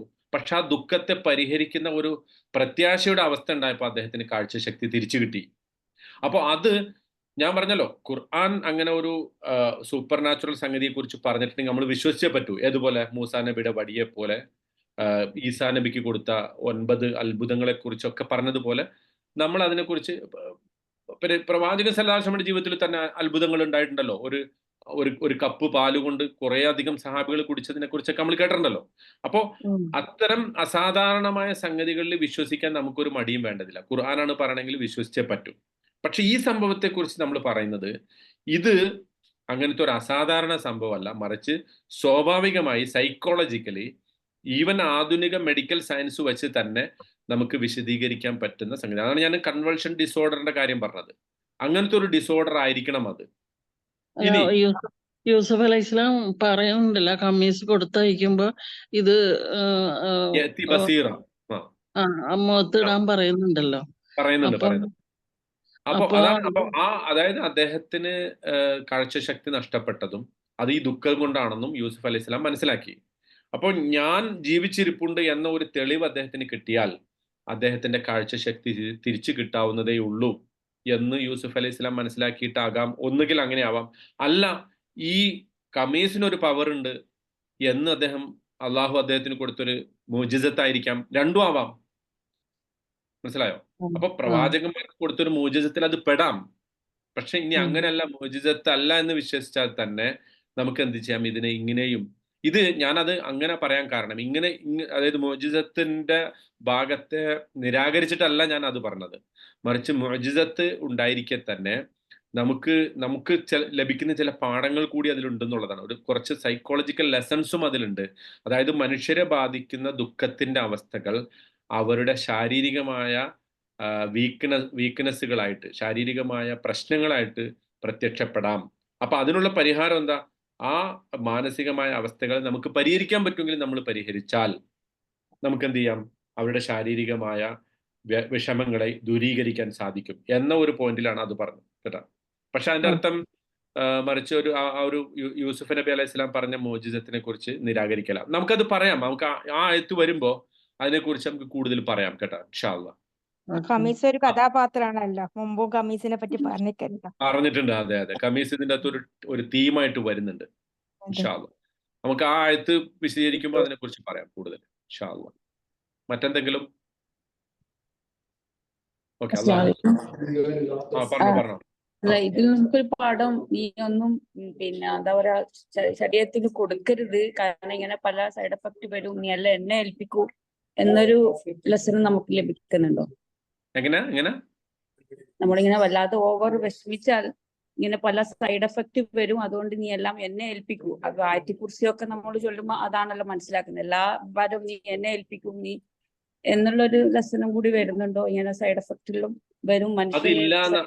അതില്ല എന്നാ ഞാൻ പറയാം. അതായത് ഇവിടെ ഞാൻ പറഞ്ഞല്ലോ, യാക്കൂബ് നബി അലൈഹി ഇസ്ലാമയുടെ ഈ ദുഃഖത്തെ അള്ളാഹു അക്നോളജ് ചെയ്യണം. അള്ളാഹു അത് അംഗീകരിച്ചു കൊടുക്കണം. അങ്ങനത്തെ ഒരു ദുഃഖത്തിന്റെ അവസ്ഥ അദ്ദേഹത്തിനുണ്ട്. മകൻ നഷ്ടപ്പെട്ട ഒരു പിതാവിനോട് നിങ്ങൾ വിഷമിക്കരുത് എന്ന് പറഞ്ഞിട്ട് കാര്യമില്ല, വിഷമിച്ചുകൊണ്ടേയിരിക്കും അദ്ദേഹം. മകൻ നഷ്ടപ്പെട്ട ഒരു മാതാവിനോട് നിങ്ങൾ ദുഃഖിക്കരുത്, എല്ലാം സബറാക്കണം എന്ന് പറഞ്ഞിട്ട് കാര്യമില്ല. പക്ഷേ നിങ്ങൾ അതിൻ്റെ അകത്ത് വിഷമിച്ചിട്ട് നിങ്ങളെ തന്നെ നാശത്തിൽ അകപ്പെടുത്തുന്ന ഒരവസ്ഥ, അതായത് എങ്ങനെ അള്ളാന്റെ മുമ്പിൽ നിങ്ങളെ നാശത്തിൽ അകപ്പെടുത്തുന്ന ഒരു അവസ്ഥയിലേക്ക് പോകരുത്. ശാരീരികമായി വിഷമിക്കുന്ന ഒരവസ്ഥ, ഒരാൾക്ക് ശാരീരികമായ പ്രയാസങ്ങൾ ഉണ്ടാവൂലേ? സ്വാഭാവികമായിട്ട് ഉണ്ടാവുമല്ലോ. നമ്മൾ സമാധാനമായിട്ട് കിടന്നുറങ്ങുന്നത് പോലെയാണോ രാത്രി ദുഃഖിച്ചിട്ട് കിടന്നുറങ്ങുമ്പോൾ ഉണ്ടാവുക? അല്ലല്ലോ. ഉറക്കം വരില്ലല്ലോ. ഉറക്കം നഷ്ടപ്പെട്ടാൽ പകൽ എഴുന്നേൽക്കുമ്പോൾ എന്താ നമുക്ക് സംഭവിക്കുക? ശാരീരികമായ ക്ഷീണം ഉണ്ടാവും. അപ്പോ ദുഃഖം എന്ന് പറയുന്നത്, ദുഃഖിക്കാതിരിക്കാൻ നമുക്ക് ശ്രമിക്കാം, പക്ഷേ ദുഃഖിക്കാതിരിക്കാനാവില്ല. അതിന്റെ അർത്ഥം ദുഃഖിക്കണം എന്നല്ല പറഞ്ഞ. ദുഃഖത്തിനുള്ളൊരു പ്രോത്സാഹനം അല്ല അല്ല കൊടുക്കുന്നത്, മറിച്ച് നിങ്ങൾക്ക് ദുഃഖം ഉണ്ടാവാം എന്നല്ല, ആ ദുഃഖം തന്നെ അള്ള വരുത്തി വെക്കുന്നതാണ്. അള്ളാഹു തന്നെ നമ്മളെ പരീക്ഷിക്കാനായിട്ട് നമുക്ക് തരുന്ന. ഞാൻ പറഞ്ഞല്ലോ, വേണമെങ്കിൽ അള്ളാഹ്ക്ക് യൂസുഫ് നബീനെ തൊട്ടപ്പുറത്തെ കിണറ്റിൽ കിടക്കുന്നുണ്ട്. തൊട്ടപ്പുറത്തെ കിണറ്റിൽ യൂസുഫ് നബി അലൈഹി സ്വലാം കിടക്കുന്നുണ്ട്. അത് ആർക്കറിയാം? സഹോദരങ്ങൾക്ക് അറിയാം. വാപ്പ വിഷമിക്കുന്നത് അവർ കാണുന്നുണ്ട്. അന്ന് രാത്രി തന്നെ പോയിട്ട് വാപ്പ യൂസുഫ് മരിച്ചിട്ടില്ല, നമുക്ക് പോയി പിടിക്കാന്ന് പറയാവുന്നേ ഉള്ളൂ. പക്ഷെ അത് പറയുന്നില്ല അവര്. യാക്കൂബ് നബിക്ക് അത് കൂടുതലായിട്ട് അവരോട് ഫോഴ്സ് ചെയ്ത് ചോദിക്കാനും സാധിക്കില്ല. എന്തുകൊണ്ട്? അപ്പോ ഇത്തരം അവസ്ഥകൾ അള്ളാഹു നമ്മുടെ ജീവിതത്തിൽ സൃഷ്ടിക്കും. ഖാലു ഇന്നാ ലില്ലാഹി വ ഇന്നാ ഇലൈഹി റാജിഊൻ. അപ്പൊ അവർ പറയുന്ന ഒരൊറ്റ വർത്താനമുള്ളൂ, എന്താ? നമ്മളൊക്കെ അള്ളാഹുവിനുള്ളതാണ്, അള്ളാഹുവിലേക്ക് നമ്മൾ മടങ്ങിപ്പോണം. ആ ദുഃഖം നമുക്കുണ്ടാവും. അപ്പൊ നമ്മളെ ദുഃഖത്തിന്റെ അവസ്ഥകളെ തരണം ചെയ്യാനുള്ള ഒരു രീതി അള്ളാഹു പഠിപ്പിക്കുന്നു. അതാണ് സബ്റുൻ ജമീൽ. അതേസമയം അതുകൂടാതെ യാക്കൂബ് നബിക്ക് അറിയായിരുന്നല്ലോ ശരിക്കും പറഞ്ഞാൽ യൂസുഫ് നബി അലൈഹി സ്വലാം മരിച്ചിട്ടില്ല എന്നുള്ളതും എവിടെയോ ഉണ്ട് എന്നുള്ള ഒരു ഇതും അറിയാലോ. യാക്കൂബ് നബിക്ക് അറിയില്ല മരിച്ചിട്ടില്ല എന്നുള്ളത്, മറിച്ച് അള്ളാഹുവിൽ അദ്ദേഹം പ്രതീക്ഷ വെച്ച് പുലർത്തുകയാണ് ചെയ്യുന്നത്. മരിച്ചിട്ടില്ല എന്ന് അറിയുമായിരുന്നെങ്കിൽ അദ്ദേഹം ഇത്ര ദുഃഖിക്കുമായിരുന്നില്ലല്ലോ. യാക്കൂബ് നബി എവിടെയോ ഉണ്ട് മിസ്സിംഗ് ആണെന്നുള്ള ഒരു കൺസെപ്റ്റ് അല്ലായിരുന്നു. അങ്ങനെയല്ല, അതായത് ഇവര് പറഞ്ഞത് നുണയാണെന്ന് യാക്കൂബ് നബിക്ക് മനസ്സിലായി. ഇവരെ വിശ്വാസം വന്നിട്ടുണ്ടായില്ലല്ലോ. അതുപോലെ വേറൊരാഴ്ച പറയുന്നുണ്ടല്ലോ, നിങ്ങൾ അറിയാത്തത് ഞാൻ അള്ളാഹുവിൽ നിന്ന് അറിയുന്നുണ്ട് എന്ന് പറയുന്നുണ്ടല്ലോ. അതായത് നിങ്ങൾക്ക് അള്ളാഹുവിനെ കുറിച്ച് അറിയാത്ത എനിക്കറിയാമെന്ന് പറഞ്ഞാൽ, നിങ്ങളിപ്പോ ആ യൂസുഫിനെ അപ്രത്യക്ഷനാക്കാൻ എന്തെങ്കിലും ചെയ്തിട്ടുണ്ടെങ്കിൽ അതിനപ്പുറത്ത് ആ യൂസുഫിനെ തിരിച്ചു കൊണ്ടുവരാൻ അള്ളാഹുവിന് സാധിക്കും എന്നുള്ളത് എനിക്കറിയാം എന്നതാണ് ആ പറഞ്ഞതിന്റെ ഉദ്ദേശം. അല്ലാതെ യാക്കൂബ് നബിക്ക് ഏതോ അർത്ഥത്തിൽ അള്ളാഹു വഹിയെ കൊടുത്തിട്ടില്ല. യൂസുഫ് എവിടെയോ ജീവിച്ചിരിക്കുന്നുണ്ട് എന്ന വഹി അള്ളാഹ് കൊടുത്തിട്ടേ ഇല്ല. അങ്ങനെ കൊടുത്തിട്ടുണ്ടായിരുന്നുവെങ്കിൽ ഒരിക്കലും ഈ ഒരു രൂപത്തിൽ യാക്കൂബ് നബി അലൈഹി സ്വലാം വിഷമിക്കുമായിരുന്നില്ല.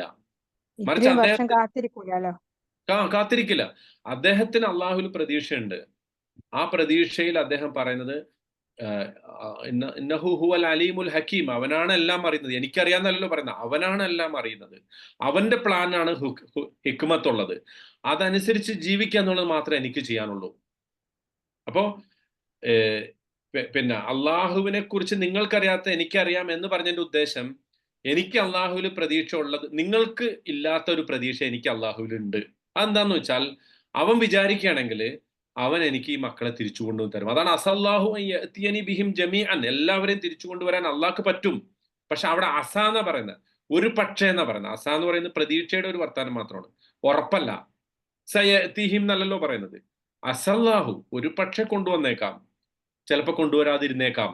രണ്ടും അതിന് മീനിങ് ഉണ്ട്. അതിപ്പോഴും അദ്ദേഹത്തിന് അറിയില്ല, അറിഞ്ഞിട്ടേ ഇല്ല. എപ്പോൾ വരെ? യൂസുഫ് അലൈഹി സ്വലാം ആ ഡ്രസ്സ് കൊടുത്തയച്ച് അദ്ദേഹത്തിന്റെ മുമ്പിൽ എത്തുന്നത് വരെ അദ്ദേഹത്തിന് അറിയില്ല. അത് വളരെ ക്ലിയർ ആണ് ഖുറാനില്. പക്ഷേ അള്ളാഹുവിലുള്ള പ്രതീക്ഷ അത് നമ്മളോട് പറഞ്ഞു തരുന്നത് എന്താന്ന് വെച്ചാല്, നമുക്ക് തരുന്ന പാഠം, അതിൽ തരുന്ന പാഠം എന്താന്ന് വെച്ചാല്, ഒരിക്കലും അള്ളാഹുവിന്റെ വിധിയെക്കുറിച്ച് നിരാശരാകരുത്. എത്ര തന്നെ കഠിനമായ അസുഖം നമ്മളെ ബാധിച്ചാലും, എത്ര തന്നെ കഠിനമായ അവസ്ഥകൾ നമ്മളെ ബാധിച്ചാലും നമ്മൾ നിരാശരാകും. ഒരാൾ മരണപ്പെട്ടു എന്ന് ഉറപ്പായി കഴിഞ്ഞാൽ പിന്നെ നമ്മൾ അതിനകത്ത് അങ്ങനെ ഉണ്ടല്ലോ, ഒരാൾ മരണപ്പെട്ടു എന്ന് ഉറപ്പായി കഴിഞ്ഞാൽ പിന്നെ നമ്മൾ പ്രതീക്ഷ വെച്ചിട്ട് കാര്യമില്ല. കാരണം അത് മരണം അല്ലാന്റെ ഒരു തീരുമാനമാണ്. പക്ഷെ അവിടെയും നമുക്കുള്ള പ്രതീക്ഷ എന്താ? പരലോകത്ത് അയാളെ കണ്ടുമുട്ടാൻ നമുക്ക് സാധിക്കും. ഈ ഒരു പ്രതീക്ഷ, ഇങ്ങനത്തെ പ്രതീക്ഷയാണ് യാക്കൂബ് നബി അലൈഹി സ്വലാം വെച്ചത്. അഥവാ ഇനി എൻ്റെ മകൻ മരിച്ചിട്ടുണ്ടെങ്കിൽ അവിടെയും എനിക്ക് അവനോട് ചേരാൻ സാധിക്കും. അന്തിമമായിട്ട് ആ ഒരു അവസ്ഥ ഉണ്ട്. പക്ഷേ എന്താണ് ഭൗതികമായിട്ട് യൂസുഫിനെ സംഭവിച്ചത് എന്നുള്ളത് യാക്കൂബ് നബിക്ക് അറിയില്ല. അതുകൊണ്ടാണ് അദ്ദേഹം ഇത്രയധികം വിഷമിച്ചത് എന്നുള്ളതാണ് നമുക്ക് മനസ്സിലാക്കാൻ. ഇന്നമാ അഷ്കു ബസ്സി വഹുസ്നി ഇലല്ലാ തല്ലാഹി തഫ്ത്. ഇനി നമ്മൾ അടുത്ത ആയത്ത് പഠിക്കുമ്പോൾ അത് കുറച്ചുകൂടി വ്യക്തമാവും കേട്ടോ. അതിലേക്ക് ഞാൻ ഇപ്പൊ പോകുന്നില്ല. അതുകൂടിയൊക്കെ പറയുമ്പോൾ ഈ പറഞ്ഞ സംഗതികളൊക്കെ ഒന്നുകൂടി ക്ലിയർ ആവും ഇൻഷാ അല്ലാഹ്. പിന്നെ ഉസ്താദ് ഈ ആസിഫും അങ്ങനെ എന്തെങ്കിലും ബന്ധമുണ്ട്? അസഫ് എന്ന് പറഞ്ഞാൽ അതിന്റെ ഗുണാണ്, അതായത് ദുഃഖം. ആസിഫ് എന്ന് പറയുമ്പോൾ ദുഃഖിതൻ, ഇസ്മു ഫായിലാണ്. സോറി എന്നുള്ള അർത്ഥമാണ്. സോറി, അതാണ് ഐ എം സോറി എന്ന് പറഞ്ഞാൽ ഐ റിഗ്രറ്റ്, ഞാൻ ദുഃഖിക്കുന്നു, ഞാൻ നിങ്ങളോട് അങ്ങനെ ചെയ്തതിൽ ഞാൻ ദുഃഖിക്കുന്നു എന്ന അർത്ഥത്തിലാണ് സോറി എന്ന് പറയുന്നത്. ആസിഫ്, അതിൽ നിന്നാണ് ഗളബാന അസിഫ എന്ന് പറയുന്നത്. അത് ആ പദമാണ്, ഫായിലാണ് അത്. അതെ, ഓക്കെ. അപ്പൊ ഇൻഷാ അല്ലാഹ് അല്ലാഹു സുബ്ഹാനഹു വ തആല പരിശുദ്ധ ഖുർആൻ മനസ്സിലാക്കുകയും അത് ജീവിതത്തിൽ പകർത്തുകയും ചെയ്യുന്ന ആളുകളുടെ കൂട്ടത്തിൽ നമ്മൾ ഉൾപ്പെടുത്തി അനുഗ്രഹിക്കുമാറാകട്ടെ. നമ്മിൽ നിന്ന് വന്നു പോകുന്ന വീഴ്ചകൾ അവൻ പുറത്തു മാപ്പാക്കി തരുമാറാകട്ടെ. നമ്മുടെ പ്രയാസങ്ങൾ, ദുഃഖങ്ങൾ, സങ്കടങ്ങൾ, വ്യതകൾ, വിഷമങ്ങൾ എല്ലാം അള്ളാഹു ദൂരീകരിച്ച് തരുമാറാകട്ടെ. അള്ളാഹുവിന്റെ വചനങ്ങളെ മനസ്സിലാക്കിക്കൊണ്ട് അത് ജീവിതത്തിൽ നമുക്ക് വെളിച്ചമാകുന്ന രൂപത്തിൽ ജീവിക്കാൻ അള്ളാഹു നമുക്ക് തൗഫീഖ് നൽകി അനുഗ്രഹിക്കുമാറാകട്ടെ. അല്ലാഹുമ്മ ഇജ്അൽ ജംഅനാ ഹാദാ ജംഅൻ മർഹൂമ വജ്അൽ തഫറഖനാ മിൻ ബഅദിഹി തഫറഖൻ മഅസൂമ. اللهم لا تجعل فينا ولا معنا شقيا ولا محروما. ربنا تقبل منا إنك أنت السميع العليم وتب علينا إنك أنت التواب الرحيم. آمين برحمتك يا أرحم الراحمين. سبحان ربك رب العزة عما يصفون وسلام على المرسلين والحمد لله رب العالمين. السلام عليكم ورحمة الله وبركاته.